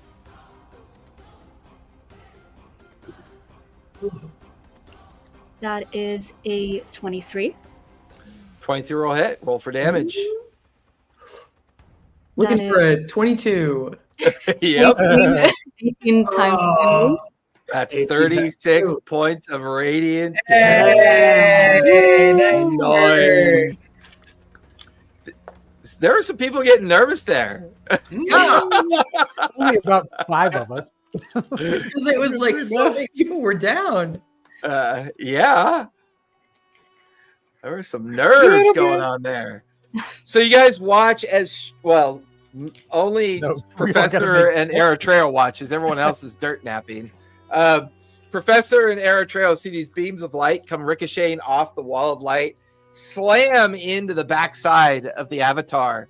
It immediately just shreds the avatar, and as it kind of starts spinning quickly, pieces of the avatar start shredding away, and you hear this metal sound, this as this copper metal disc lands on the ground where the physical creature used to be. We're now out of initiative.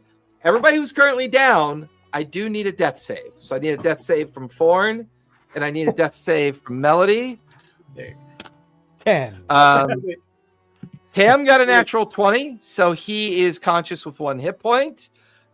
Twist got a natural 1. She has 2 failed death saves. Hey, before they do that, I don't remember if I'd asked this earlier in the campaign.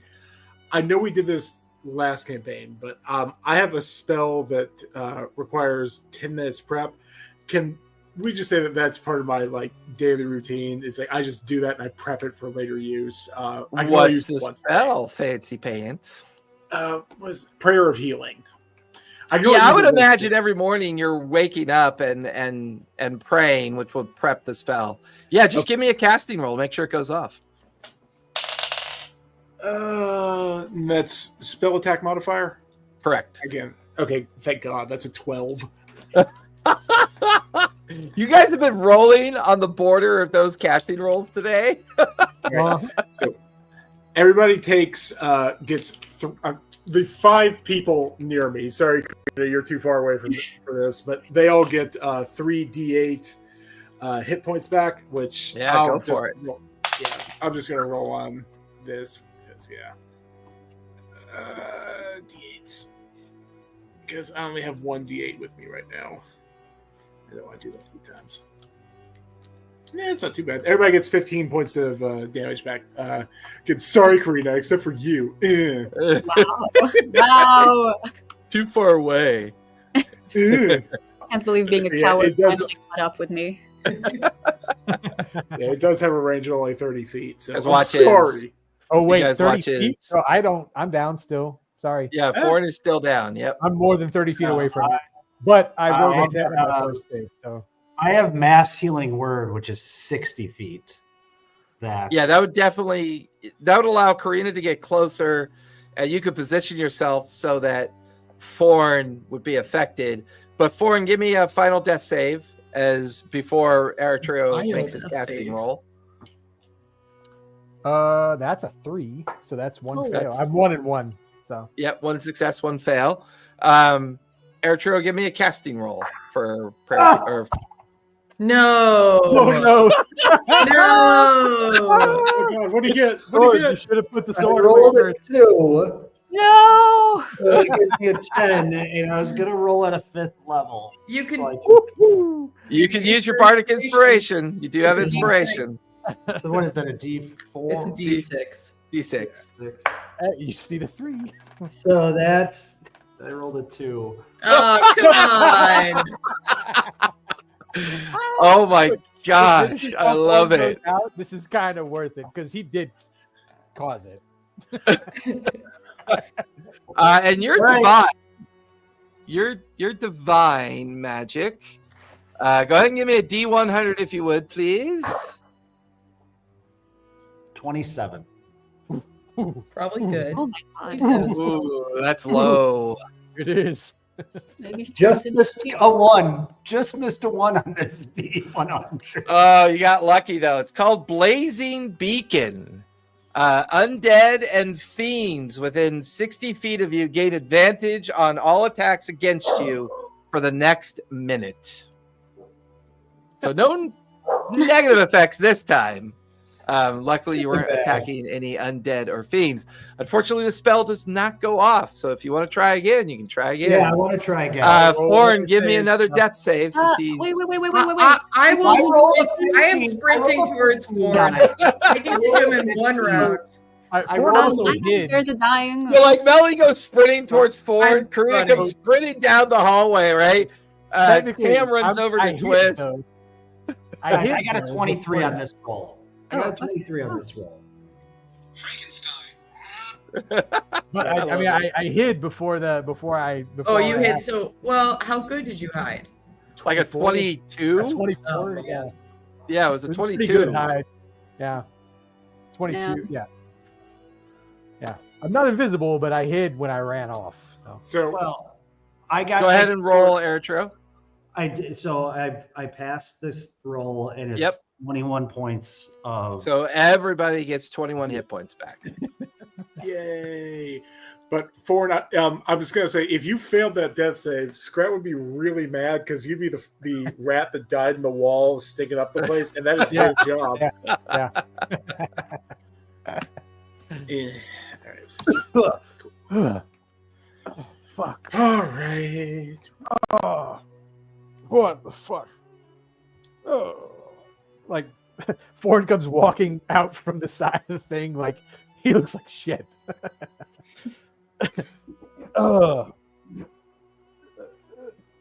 Hey, Eritreo, You feeling all right?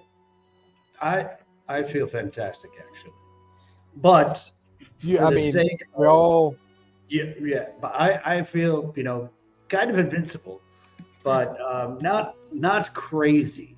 Okay, So so for the like sake of you being say not one crazy- thing that makes me feel calm, and you say another thing that makes me paranoid. So I'm So kind of why don't we do this? It's best if I put the sword back into the portable hole. sure. I don't want this thing to go a little too crazy. And What sword? What? What sword? what happened to my sword? It's not on you. Did you drop it in the I'm gonna lava? go look in the hole. And that's not inside the hole. Just look around. Do we see it anywhere? Do we still see Tam and Twist? Yeah, Tam and Twist are there. They're over on the side recovering from their wounds, and you can tell that they're taking potions currently. While they're looking for that, can I take a look at the disc that our Big Bad dropped? Just see if Yeah, give me a religion check as you examine it. Ooh, what's my Ow. religion modifier? And I'll try and roll perception to see if I can find the sword, or if it's or whatever. Okay, not bad. That's a 21. 21. So while everyone else is like scrambling, trying to figure out what happened to Eritro's sword, Karina, what are you doing with your time? Actually, I wouldn't mind casting Legend Lore on the disc once everybody's. So you and Jabaltros are checking out the disc. That was a 23 perception. Okay. Yeah, you don't see it anywhere for him. It's Uh, nowhere on the ground. It's not on his belt. It's not in his hand. You do recall that the sword never had a scabbard. It was, it was a bare blade. But you guys are all looking around. You don't see it anywhere. It's not on the ground. It's nowhere anywhere nearby. look, Would I'm I have pretty- like any sort of feeling or of like can I do like an Arcana check if I would like be able to sense its energy somewhere? As you begin to try to focus on it, Eritro, like you're a little bit frustrated and kind of annoyed. You're like, what the fuck? And you're like, you get this kind of wellspring of emotion about the sword, and now the sword's in your hand. It is. I was gonna make a joke about this. You did a Star Chaser Legend of Orin bullshit thing. Don't watch that movie. It's terrible. It's a But fucking as soon terrible as, Star like, Wars as soon ripoff. as you realize it's in your hand, you kind of calm down. You're like, oh, thank God. And as you look at your hand, it's gone again. Oh, you have to be panicking to use it. Oh shit! It just appears. You get the sense that it's kind of acting like a packed weapon. y'all, what? How? Every It's day, gone. Eritrea becomes closer to just being the warlock of the group. Yeah. He's careening dangerously close to that. He's careening towards Karina. Yeah. Does that mean that I become the good guy if Eritrea becomes the bad guy? Is that how Why that not? works? Why not? Maybe this is kind of like a Megamind situation. Megamind. I guess after this, Karina joins a convent, becomes a nun. It becomes a nun. Of the Raven Queen. Evil nun. So while the rest of you try to figure that out, Professor, this device definitely has some religious significance. It's a copper plate that's about 12 inches in diameter. It is heavily engraved with rituals that bind it to the goddess Timora. On the flip side of the copper plate is the name of the avatar that was being contained in the chamber, and you recognize it as a lesser goddess name. The goddess is called Nagin, the goddess of misfortune, but it's a lesser goddess. This goddess was said to have vanished from the pantheon some millennia ago, and was never really followed anymore, wasn't really in the major or even the minor pantheons of belief anymore. It would appear that this particular avatar containment prevented the avatar of Nagin from entering into the material plane. You guys have destroyed the avatar. You get the feeling that the destruction of the chamber would have let it loose on the material plane, but the avatar is now gone. And the only remnant is this ceremonial object or device that can be technically used to contain avatars. It's not a ceremony that you're familiar with. It's a pretty powerful expectation or a powerful form of divinity that would be required to make this work, and would probably require a great deal of research. But you and Karina are now in possession of a device that's designed to be able to do this. And Karina, you said you're going to do legend lore on it? Yeah, it is. There's always a chance I'll fail the casting throw. Does it feel worth it to everybody? Or Way too far far. away. Too fun. it's yeah. what? Yeah. Okay. Too fun. He said way too fun. Okay. It's way too far, and I was like, you know what? You're right. We've gone too far. Nah. The three of us are far enough away from any major shit that you could cause. Oh, I can take joy. at least one hit now. I Oh, mean, nice. Well, it's 14 plus 9, so it should be okay. Oh yeah, you're good. Nice. So I am casting legend lore on it. Let's see something. Make an intelligence save. Oh, not always. You should have been more intelligent.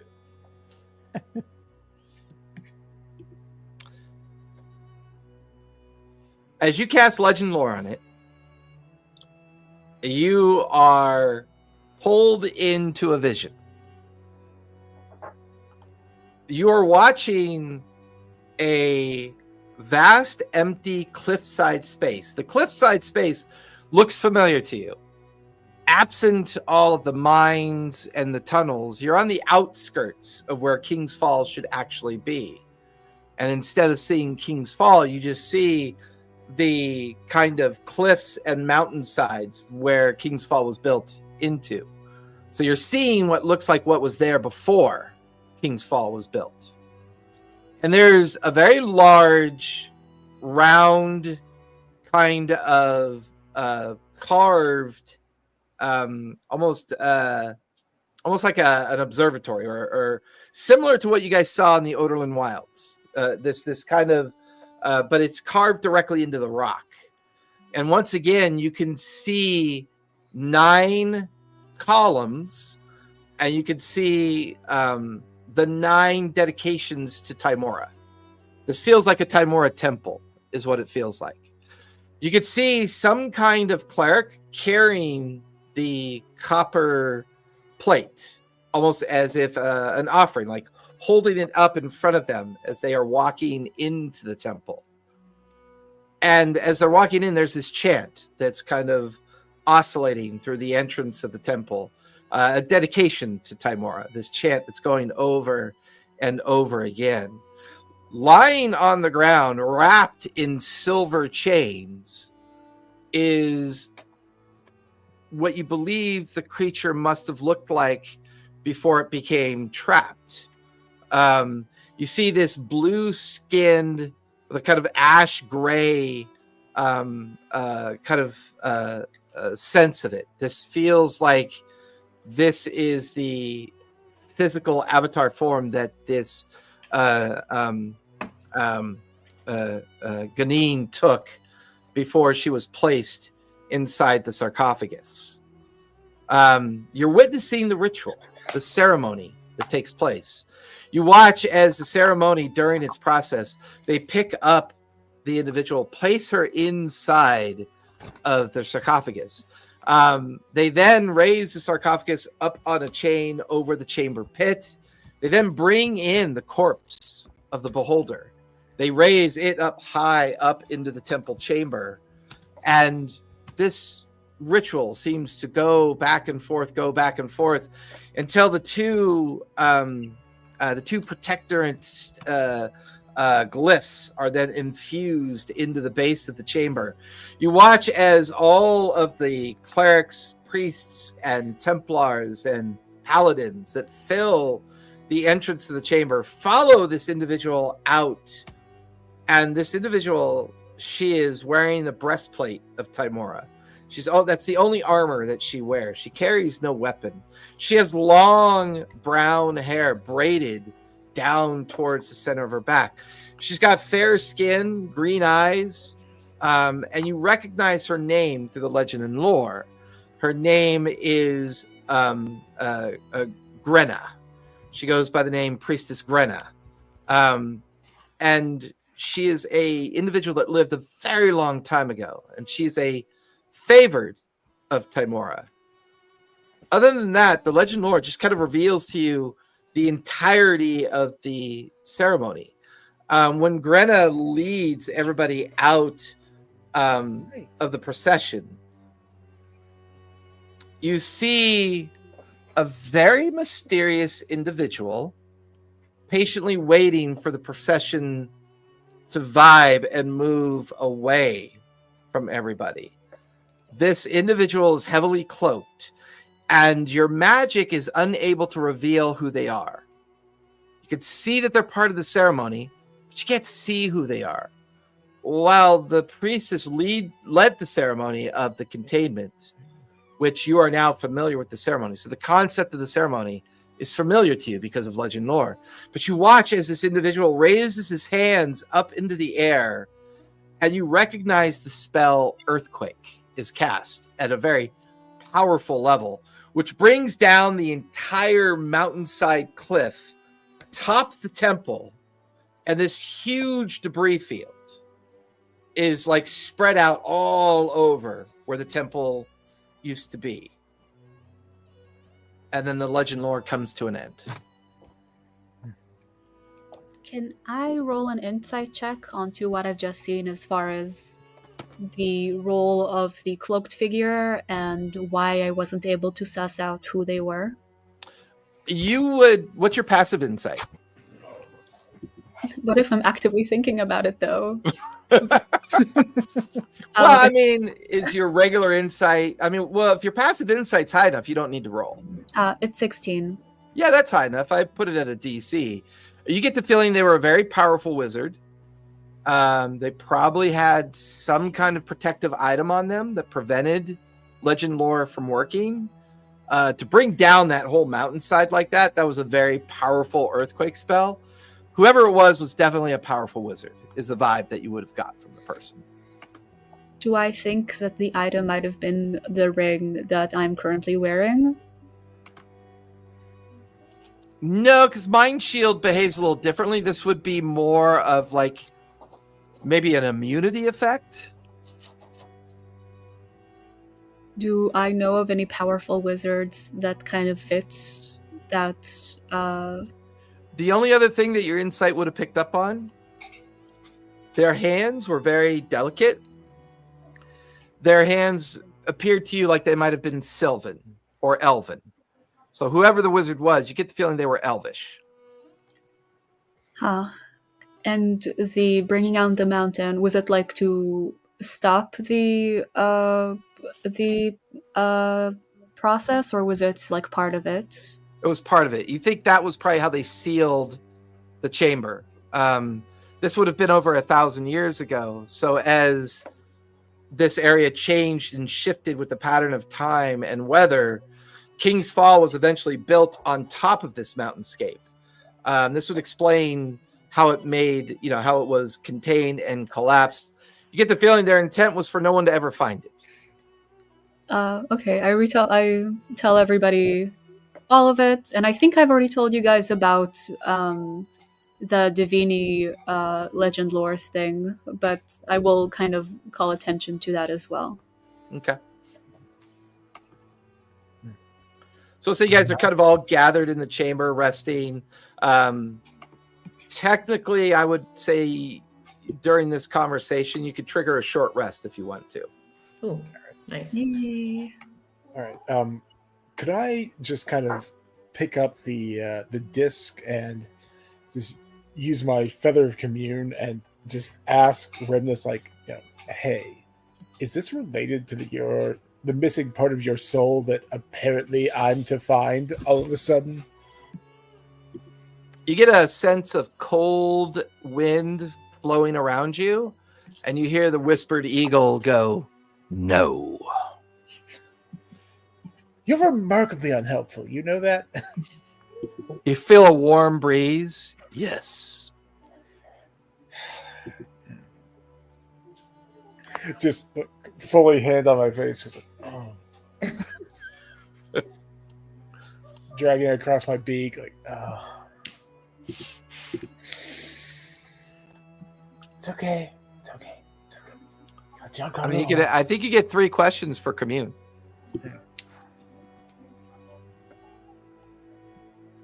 Do they have to be yes or no questions? I don't remember. No, they could be any kind of questions. It's just the answers could be vague. They could be specific. They could be interpretive. The feather just allows you to use commune, I believe, once per day. 3 times a day. 3 times per day, yeah. Which I don't think I've ever done it more than once a day, but that might be because of, our adventures usually don't last that long. Where should I start looking? Where you last lost it. I didn't lose. Oh. You guys hear Professor he's holding his feather. He's like, "Ah!" He's like yelling at it. I didn't lose. And I'm just going to immediately take it again. Just like, I didn't lose anything. That was a cursed disc that you made no effort to tell me anything about. It's gone. It's destroyed. Be specific. Where do I start looking? Unfortunately, you've already asked the 3 questions, so it's just no answer. Just feathers falling around him again.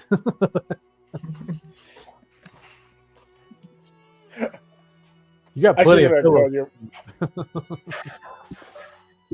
Also, now that I've had my long rest, I'm going to start on working my planar binding on Regina.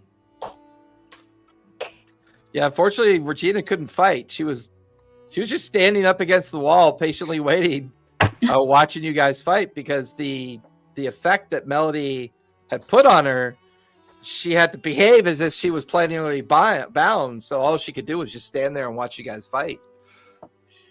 Yeah, you said it that it's a ritual now since you said I can cast it as ritual. It's just going to take an hour. And I believe Melody's effect has a couple of hours left on it. Why don't we clear? Why don't you 2 go in the room and we'll clear the room, and you can try your spell. How about which spell? Your binding? ritual? We can. Since I'm doing it as ritual, I don't need to cast to roll. Oh, okay. Well, never mind then. Just, Glad you got that under control. Hour, long and tedious. Glad you got that under control. Thank you. Just gonna kind of sit on the professor's shoulders and be like, "Yeah, I need to focus on this. Please carry me." You guys begin to hear the sound of a pickaxe at work. You look over to see Tam is currently on the one of the platforms where the glyph used to be active, and he's currently trying to get a piece of the stone out of the glyph.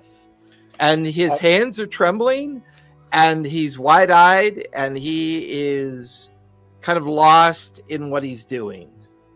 Can I go over there and see if I can help him out?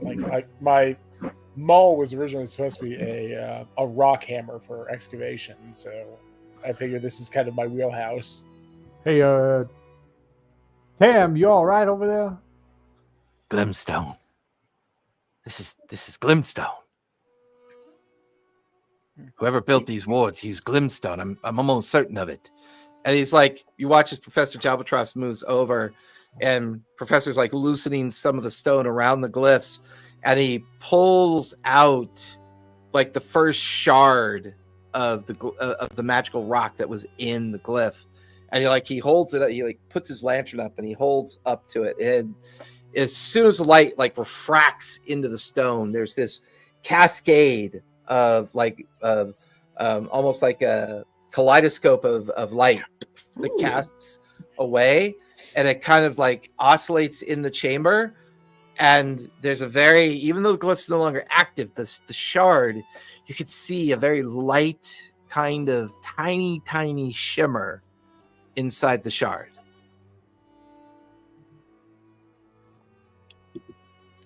Well, it's only fair. There's 2 glyphs. You can have that one, and we'll take this one. Feel free. I would not expect to find this much glimstone. Normally, you can only ever hope to find maybe 2-3 ounces of the stone. There must be many pounds in weight of the stone here. I shall begin with Professor and Twist. We shall begin excavating the stone out of this platform. Feel free to excavate the other one if you choose. Yeah, I'll bring my homunculus back out, and then I'll crack out the Unseen Servant from my book. I forgot the name of the book. My Ingenious Crafting, Tome of Ingenious Crafting, to help me like chisel out the pieces. And I'm just putting them in the hole. Like the portable hole is still open and just sitting in the floor. So I'm like taking them out and like delicately putting them in the hole. Gotcha. So somebody give me a survival check. Let me check my survival is actually pretty high. Mine's okay. I got a +4 on survival. I got a +6. Oh, I take that back. Mine's a -1. So what do y'all do? 17. It'll take you about 2 hours to retrieve all the glimstone out of both platforms. Which during that time, Karina, you're going to put plenary binding back on Regina at this point as well, correct? Yes. Okay. So the effect that you had, Melody, you feel it drop. All right. The plenary binding officially kind of takes over. Between the journey, between the fight when you first came out of the Magic Mansion, and then the 2-hour journey to get down to this point, I would say it's been about 5 hours now since you guys entered the mines. Like while I'm chipping away at these stones. So Tam, Yes. you do know the way to get out, but not outside, into King's Fall, but not outside. Of course, yes. I promise will be kept. If it wasn't for the finding of this chamber and everyone preventing me and Twist's death, that's more than enough compensation for me to get you guys out of here. It'll be another day through the mines to get you up into King's Fall, but I will get you there. And mum's the word, right? So Of course. I don't want anyone knowing about this chamber, let alone how much glimstone I'm now in possession of. or the folks who helped you find it. Of course. Wouldn't dare think of it. I'm gonna roll insight on that for sure.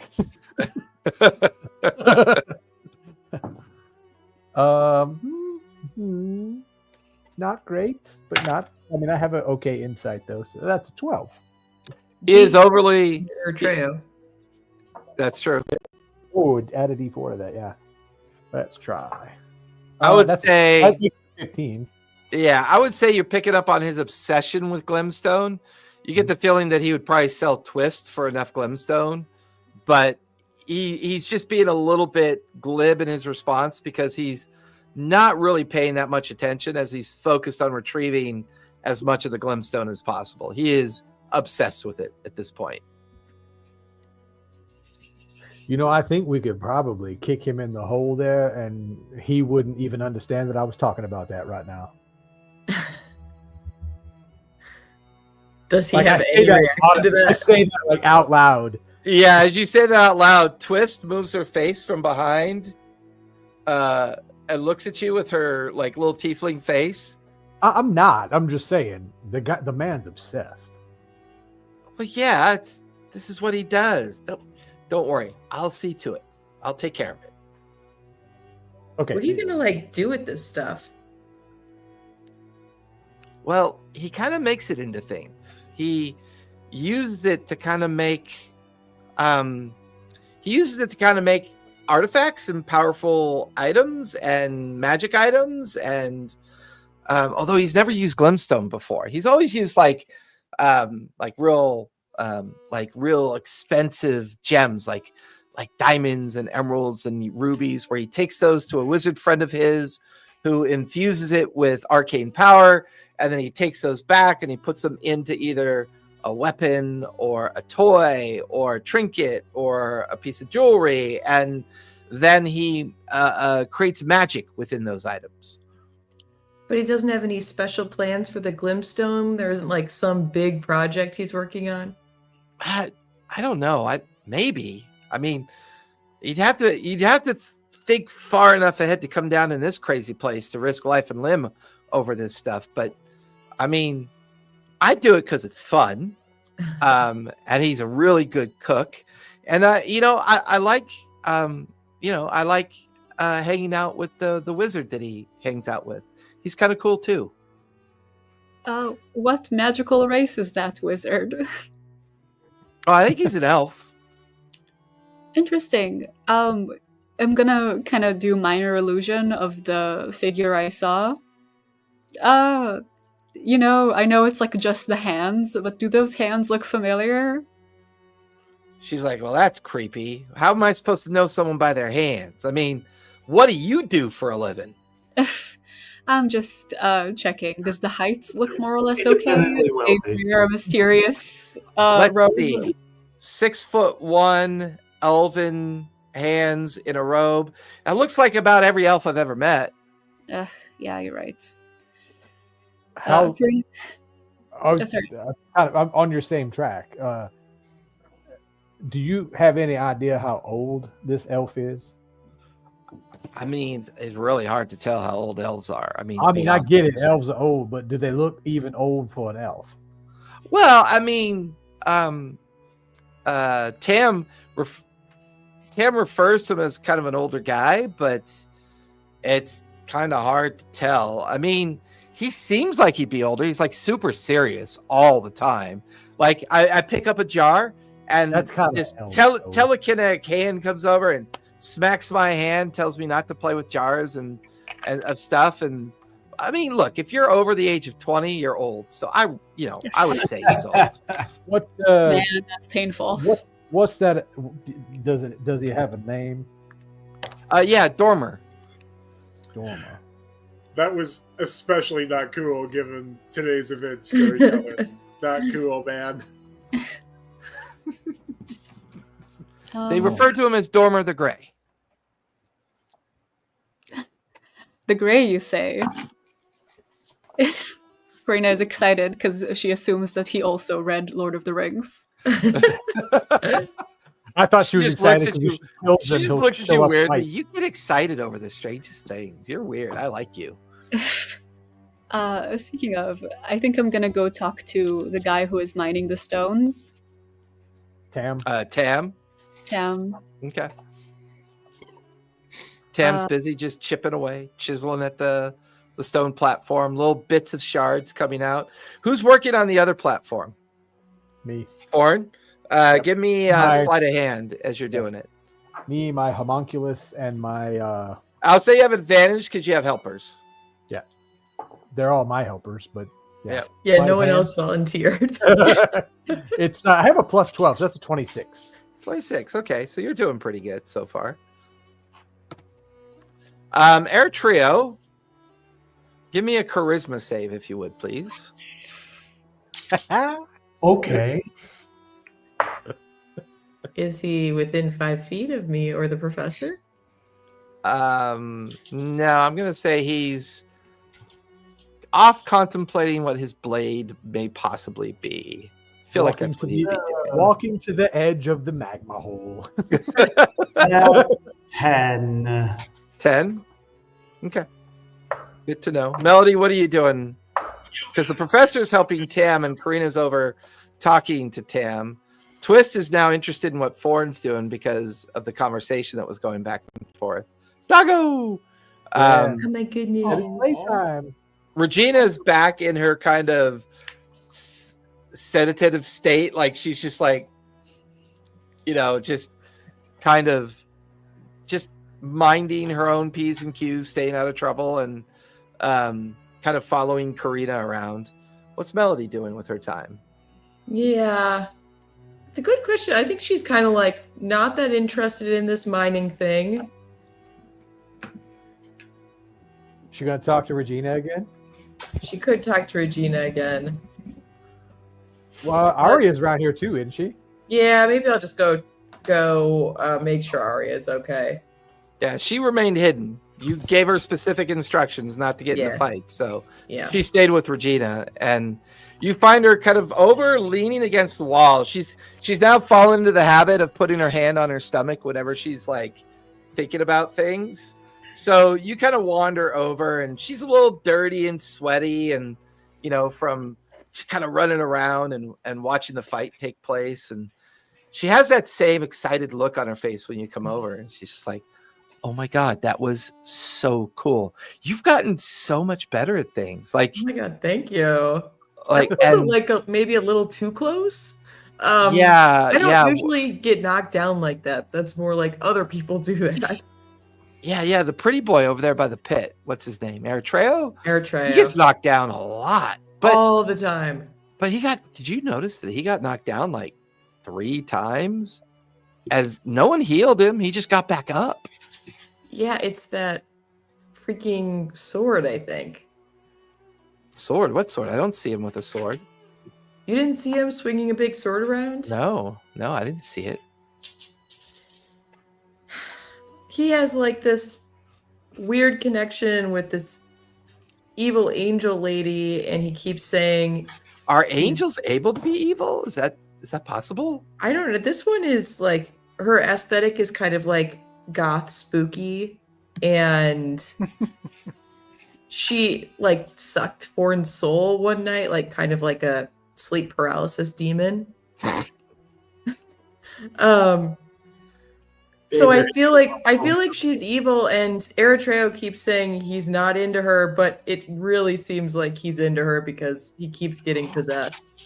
Melody's jealous. Yeah, I was gonna say, could I do an insight on Melody's jealousy? You're not hearing this. You're doing a charisma saving throw. Yeah, you're over pontificating your blade.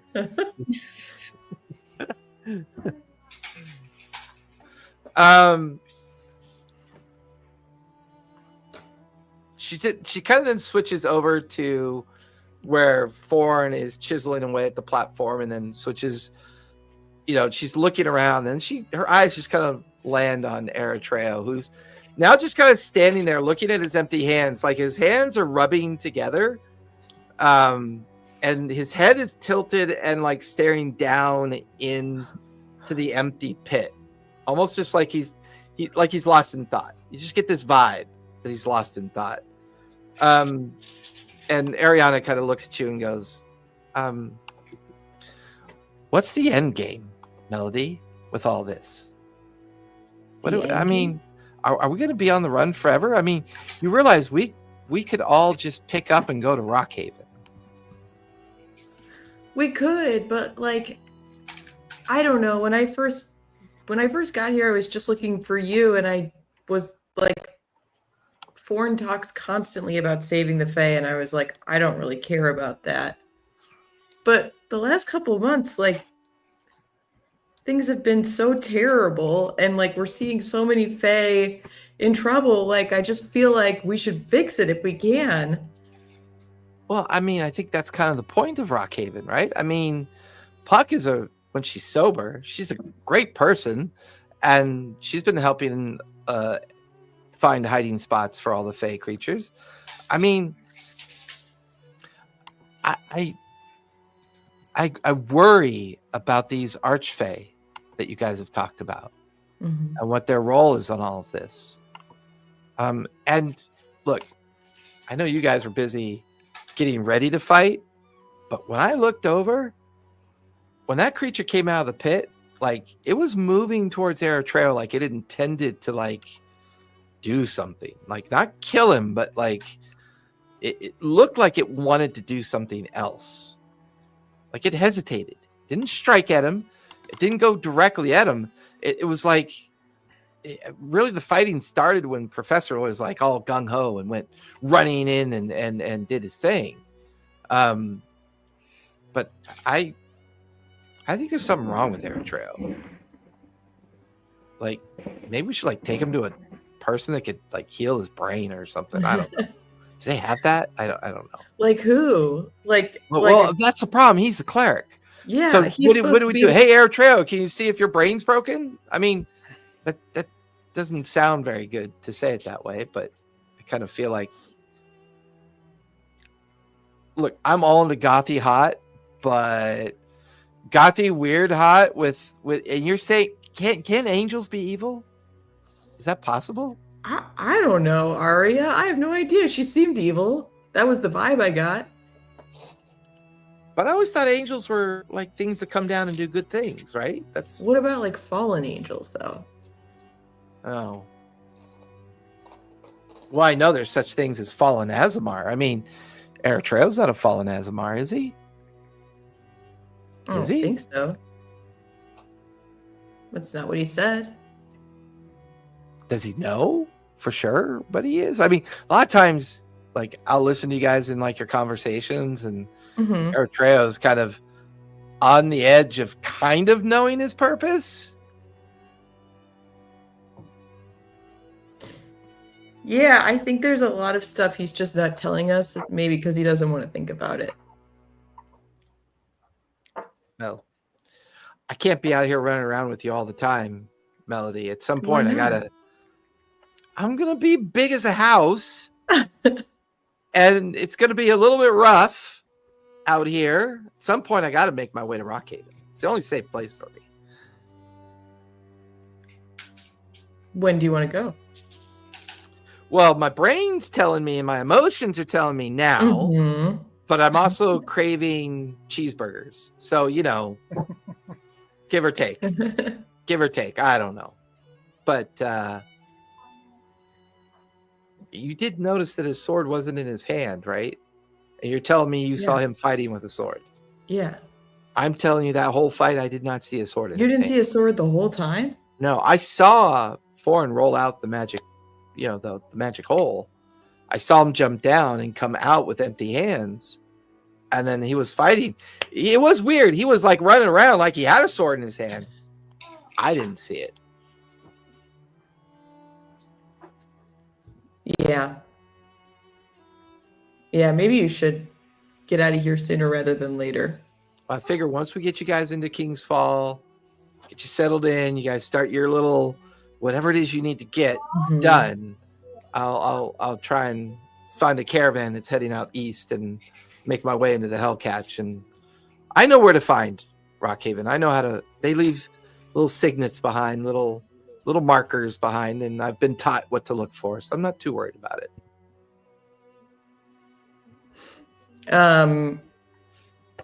I think the conversation's getting very hard for Melody, so she'll just give Arya a big hug. And after you hug her, she looks at you, and then she looks over at Regina. She goes, I could take Regina with me. What do you think, Regina? Regina just kind of looks over you with this dull, passive look. Mm, Oh, I just go wherever she goes, and points over at Karina. okay. I mean, she seems to be kind of a tense kind of conjecture with all of you. Like, Ford doesn't like her. I could tell Ford doesn't like her. I think I mean, it's Ford not will like get he over it. actually killed anybody. She tried to, but she seems different now. She doesn't quite seem the same person as before. Yeah, and I mean, technically, like- you guys are all being wanted for killing the Bright Queen.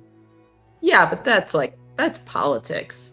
This is, and Regina, she's just a hired killer. Like, I don't feel like I have any ill will against her at this point. She's doing a job. She's pretty good. Yeah, she's really good. I mean, she could keep me safe. If you could convince Karina to let her go with me, she probably would be willing to keep me safe. She might for the right money. And Puck is rich. Puck is rich? No, Puck is super rich. Ooh, okay. Now I see why you want to go to Rockhaven. Oh, Rockhaven's gorgeous. And it's one of like multiple of the sauropods that she has. There's a couple other that she's built up as small little traveling communities too that wander the Ramadan desert as well. Puck's an interesting person. She's interesting. She just drinks a lot. I mean, like a lot. There's one time she drank so much she fell asleep during one of her navigational turns. And we totally ended up in like a lake or something. I don't know. And Oh my god. yeah, it was super crazy. Puck tried to blame it on the sauropod the whole time, but you know, of course, she was ranting and raving while she was drunk, blaming it on the sauropod and diving into the water at the same. She's weird, but she seems well intended. Sounds like a good party. Yeah. Oh yeah. The tavern in Rockhaven is epic. It's run by werewolves. What? No way. Oh yeah. Pack of werewolves run it. Okay, maybe we both go to Rockhaven. Right? See, we should just like let's get up to King's Fall, find a way out there, snag Regina. Let's just get the fuck out of here. Let's go to Rockhaven. Look, these world problems are for world people. We're just little people. We don't, right? I mean, You weren't talking like that before. This little journey into the tunnel almost killed you, Melody. Yeah, but I was fine. Yeah, you say that every time. For like 12 seconds. No big deal. Well, I don't think almost dying is restricted by the amount of time of almost dying. I think almost dying is a category by itself. Like, if you almost die, you almost die. If you'd almost died as many times as me, you would understand. She just gets this, like, incredulous, kind of worried look on her face. Just shakes her head and pulls out, like, some food out of the inside of her coat and just, you're so fucking weird. I love you, but you're weird. And just kind of walks off to go watch Foreign dig into the stone and pull out a couple of the shards. Ford, as you're retrieving some of those shards, they're light. But they're incredibly fragile. Like, you get the feeling that if you don't do it quite right, the shard just shatters into dust. Just turns into shattered dust. I would still try to keep that dust though. Like I would try to just keep. Like, well, no, your sleight of hand's high enough that you haven't broken any yet. Yeah. So you're able, it's going to take a couple hours, but you're already gradually kind of removing some of those shards. And sure enough, holding up to light and seeing that kaleidoscope effect, seeing the dim energy that's still inside. For the most part, Power Stones come out of creation through infusion of magic into an exceptional diamond or ruby or emerald that is so well fabricated and fashioned to be a very expensive gemstone. Gemstones that are so expertly made can be enchanted with arcane magic. This is raw stuff, like this stuff that you're pulling out of the platform. There's no expert kind of handling of it. There's no sign of it being faceted at all. It's just raw stone that contains some kind of a magical effect from the radiant protection that used to be in the glyph. And while that radiant protection is no longer functioning, the stone itself still has a kind of hum and warmth and kind of activity to it. Would, kind of an out of character question, I guess, first, would Forn know about Residuum? Because of his relationship with the Bright Clean, he knows about Greenblade glass that's harvested from the volcano, and he would also know about Residuum as well, that it does come from Whitestone. Yeah, it was a preface question because I was going to roll to just kind of see. I would say the basic understanding that it's a rare element that's mined in Whitestone and it's accountable for the entire wealth of Whitestone. It allows you to take a very small amount of magical enchantment and be able to enchant items more powerfully and more readily because of the power of Residuum. It also allows you to substitute items that you might normally need to do an enchantment. So if you needed like a powerfully enchanted stone or diamond, you could actually use a small amount of residuum as a replacement for that ingredient as well. So, yeah. So I preface that to see if like what relationship Born would try to connect with this residuum and the glass blades glass. Like, are they? There's no real Like- connection. The rarity of the green blades, their glass is harvested from the volcano, and they harvest that because it's almost like adamantium. It's very durable. It can be sharpened, but the most important thing is that it's very light. So like two-handed weapons can always be treated as one-handed weapons. There's no increased. Most people that fight with glass blade weapons have advantage on their attacks because of how light and easy they are to use. But there's not a lot of it, so it's very restrictive to either to certain people that import it from the volcano that is in the north of Wildemont, where the Elven King and his Dwarf Queen reside in the furthest northernmost part of the city of Wildemont. So glassblade can be imported from there. Residuum can be imported in from Whitestone. There's the common kind of understanding of these things. Okay. So I guess when I've got like all of the pieces taken out, I want to try and take a small gem left and replace the gem in my homunculus and see what reaction it has.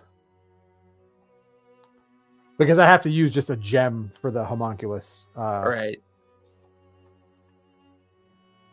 So, okay. Give me an Arcana check for starters. Okay. Not good. That's Whopper 3.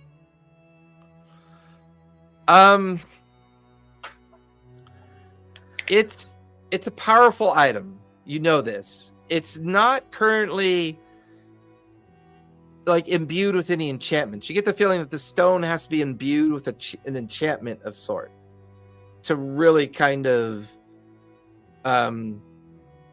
be functional. While it shows that there's a magical energy to it, it's still in its raw state. So I will, if that's the case, then I will take the. I gotta get what it's called. By the way, There the green blade or the green glass comes from the kingdom of Uthadurn, which is south of the volcanic area known as the Cindercrest Sanctum and the volcano known as Krevenarad. And that is up in the northernmost regions of Wildemont. It's in the Floquet Alps within the Grain Wildlands. I'm going to go for the infusion. I'm going to try and use my artificer infusion because the homunculus is an artificer infusion. Okay. I'm going to just use that artificer infusion on the stone in my homunculus, my little dog, my little doggy wolf thing. So while you're in the midst of that, Karina, you're over by Tam. Tam is steadily chiseling away at the stone. You said you had some questions for him. He seems pretty distracted right now, correct? He seems focused. He seems very focused on what he's doing. Can I cantrip friends just to kind of get him on my side a little bit? Ooh, interesting. Is there a save for friends? There is a wisdom 16. And you magically emanate a sense of friendship towards one creature you can see within range. No, he does not save. So. Oh, okay, perfect. So, the target must succeed on a wisdom saving throw or have the charmed condition for the duration. and then yes. So that should be a little helpful as far as him just wanting to speak honestly. Okay. Wow, this is an amazing thing we found. What do you plan to use this for? I have a friend, Dormir, a wizard, in King's Fall. He normally helps me with stones of infusion and enchantment. I have been working on a magical device to locate objects. I'm hoping this glimstone will allow me to enhance its power and make it more effective. What are you looking to locate? Dorma has been such a good friend to me for so long. He's asked me to locate something. He's not been too specific. It's a staff that he needs. He lost it many, many years ago. He suspects it's somewhere down here in the underdwell of the mines somewhere. My hope was to fabricate this device, infuse it, have him bolster the glimstone with his arcane ability, and then together we could combine the two into the device. And this would aid us in finding the staff that he has lost. Do you know what kind of staff? No, he's only ever described it to me. He's not ever really truly named it. It's roughly 8 feet tall. It's made of both iron and wood interwoven with each other. On the top of the staff is a carved wooden dragon's hand holding a large orb within it. He's only ever shared the description with me because that's all I need to be able to locate the item. Oh, that's fascinating. As far as your clients, I'm quite curious. Have you ever worked with a man, and I kind of describe crimped without being too obvious? I've never worked with Kremp before. The business that he's in is none of my business. I don't trust him. You're smart not to. He is not to be trusted. Who are your clients? Well, regular casual shoppers of the market, the noble folk of King's Fall. I would say my most prolific client is a young lady that goes by the name of Arena. Rita, has anybody ever asked you to make something to help with transmutation? That's funny that you mentioned that. Rihanna has asked me to make transmutation objects before, and I have very minor objects, things that change the natural order of things, or things that allow things to become other things. Charms mostly, or stones that I imbue transmutation into. What she does with them, I don't really know. Funny, I've hung out around King's Fall for some time. I feel like I've heard that name before. Can you describe to me what she looks like? She's a dragonborn. Very tall, yellow scales with green and black underlayment scales. She is on the court of King's Fall. She resides in the main chambers of the capital of the city. Can I do a history check to see if I'm familiar with her? Yeah, give me a history check. See if this. And I believe I have advantage on King's Fall history. You do, because of your extended time there. Nice. That's gonna be a 20. 20. There is definitely a feeling of familiarity. The council and the king that run this place, their power is mostly based in King's Fall. They technically domain over the Hellcatch Valley. Bassaris is technically within that domain of control. But the people in charge of King's Falls is a combination of a council of advisors and the kind of monarchy leadership of King's Fall at the same time. The advisors are kind of in charge of the day-to-day activity, while the monarch is more about the relationship with other kingdoms, other city-states, and other activities going on. You get the feeling this reminds you of an advisor that you're familiar with, and you kind of put a name to the face. She's probably an advisor on the King's Council, is what you piece together. Have I ever suspected her of being a changeling? You've never been able to get close enough to interpret that. You're not really sure. Fair. And now I'm going to tell you, kind of out of game, what is Karina's big plans kind of going forwards, and I would ask for like assistance about how to structure my questions around that. So once I reach level 11, I should be able to receive a spell from the Arcanum, and I would like to Okay. get Soul Cage, and I would like to try and use either a magical machine of some sorts or a modified spell to exchange souls with Karina Prime, therefore relieving her of being sacrificed as a fae and allowing myself to sacrifice myself to the Raven Queen. So this is your beginning of that effort by befriending Tam and learning. But also, how would I ask something without revealing too much? Because I don't necessarily know the mechanics of it, but presumably a warlock would.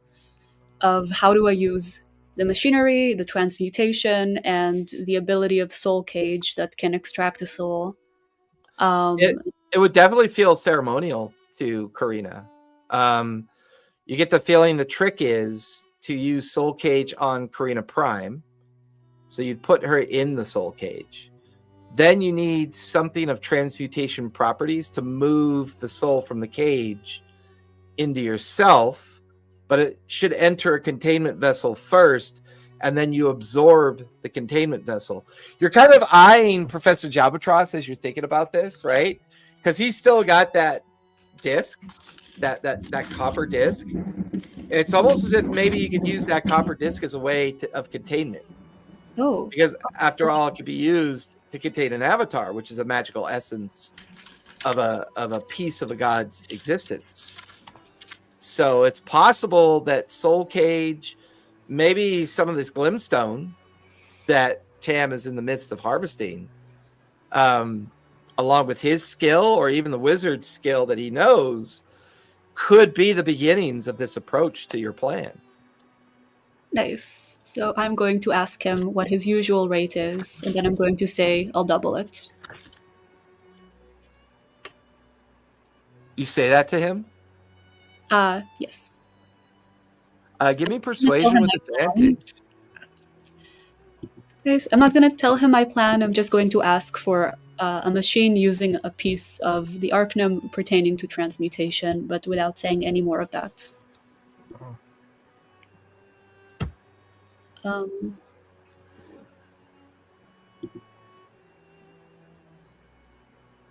Okay, first one is 19. Second one is less than 19. He stands up. He stops chiseling away at the stone. You want to pay me twice as much to aid you in what you're trying to accomplish? I like to support reliable artisans, ones that do not work with crimped. And knowing that you have so much experience with transmutation assures me that you would be able to do this. I understand. Well, if I shift from working on the locate object device and work exclusively on the device that you'd like for me to make for you, it could take many days, if not weeks, to accomplish such a task. What you're asking, without asking in detail, is complicated magic. It's not difficult. Or, I mean, it's not easy magic to do. And it requires ceremony, a combination of abilities. your own abilities, my abilities, and I would seek Dorma for help as well. Very powerful wizard. They seem trustworthy as well, if you are willing to vouch for them this much. I've worked with Dorma for 10 years now. I do trust him. I look forward to speaking with them, if that's okay with you. I think it's important that you do. In fact, my plan was to take all of you out of here and out through the cisterns of the newer sewer system, and taking you to his mage's tower, and possibly recruit him for additional help or insight into seeing what you and your friends have solved a big problem for me. This Glimstone is a game changer for magical constructs and other things. This small stone I hold in my hand, this small shard, if I can prove its worth, its value, what I think it's capable of, this small shard alone is worth well over 1,000 gold pieces in its both magical value and tradable value. It'll change the very economy of King's Fall. It'll make this city rich if we ever find more than what is here. I would warn you that I've been to Kingfall for a long time now, and it is not as it appears. You might have heard rumors of changelings. I don't know anything about changelings. I know the city's not overly fond of the Fae, which is why I've grown out my beard and I've allowed my hair to dangle over my ears. They seem tolerable of my tiefling friend Twist, but if you show signs of traditional Fae, like your friends over there, the Melody and her sister, they would not be well welcomed in the Fae. Your bluish-skinned friend Fawn over there, who's chiseling away at the other rocks, he would not be welcomed within King's Fall either. I am going to reveal my changeling form.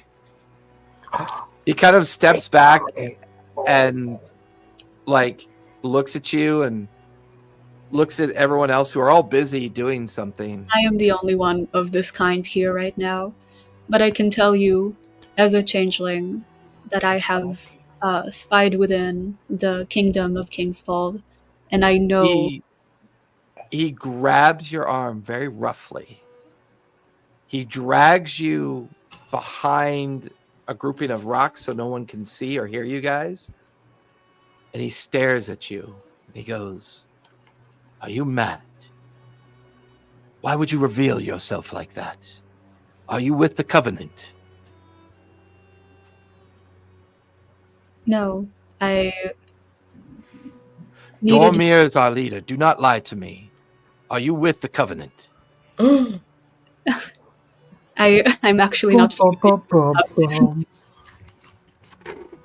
I am not with a covenant. I am an independent agent, working with this group of fellow Fae trying to survive in this world, and also 2 other paladins. And also a bird. Yeah, and also 2 birds. I am revealing this to you as a sign of good trust, because you have revealed to me your Fae lineage as well. And I'm also revealing this to you because I need you to understand that unleashing this wealth onto King's Falls is a dangerous idea. Right now, as we speak, the entire top echelon of King's Falls is run by changelings. It is an open secret there. The Iron Collective, the one that has been trading in Fae, comes here regularly. It is kind of a central hub for them. If they hear wind of this hidden wealth beneath the city, God help us. He just stares at you, lets your arm go, looks around.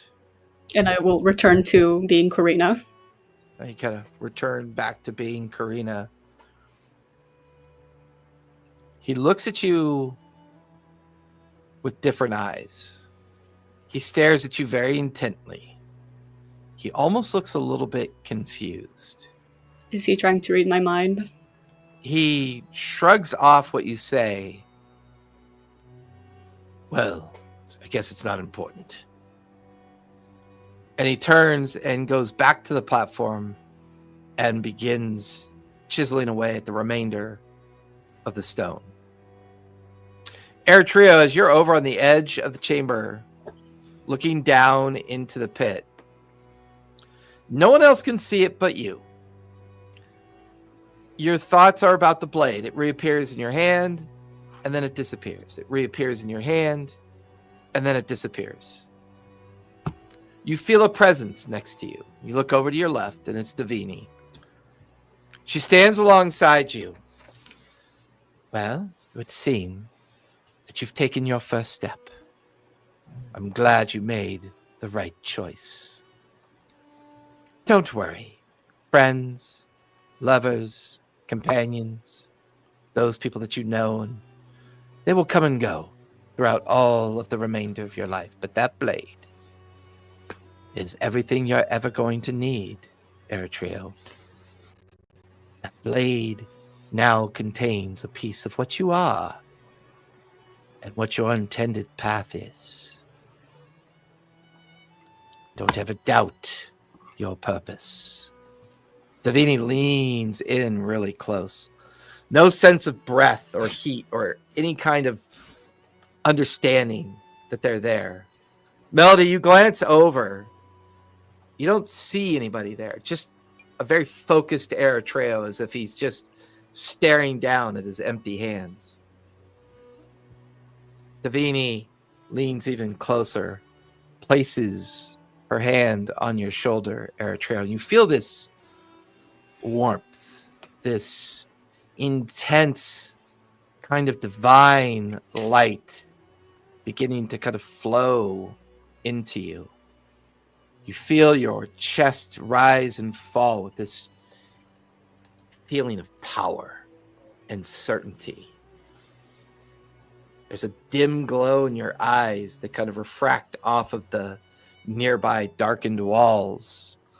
You look down at your hand. The blade that's in your hand now glows with a steady blue, deep blue light that kind of circles around the blade. And you can see angelic celestial markings in the blade. They're etched into the pure light of the blade. This blade was meant to guide the vessel that will bring back the first of Azamar. The first of us chosen to show the pathway to the gods and the return to the material plane, if they were to ever fall. And now that the celestial gate is closed and the great pantheons have fled to the material plane, Eritrea, you are that beacon. You will travel and you will find the missing gods. And you're going to start with the Archfey. You will gather them. You will bring them into the power of the blade. And you will help restore my house. You will help restore the angels that serve me. You will be the one to lead them to victory over all of the material plane. And you will bring about peace. You will bring about that certainty that you've been looking and longing for. And that's where we're going to finish tonight. We'll come back here next week. Oh no! Not next Next 2 weeks. I feel like Are we off? Are we off next week? It's Arabia. Yeah, you said we were going to skip the second. Oh yeah, that's right. We are off the second. Yep. Hopefully that helps out Karina or Tally with her busy schedule. But everybody out there watching us, we'll be off next on the second. We'll be off on the second, but we will be back on the 9th. But you know what? Hey, everyone, thank you for coming out and watching us. It was a lot of fun. Thank you for the Raiders, Court of Crits. That was awesome. They raided our channel. Other than that, be kind, be safe, and don't forget, play a game. See you all in 2 weeks. Bye, everybody. Bye. one of these days, it's just gonna be point and click. It's gonna be right there, and I'm just gonna point and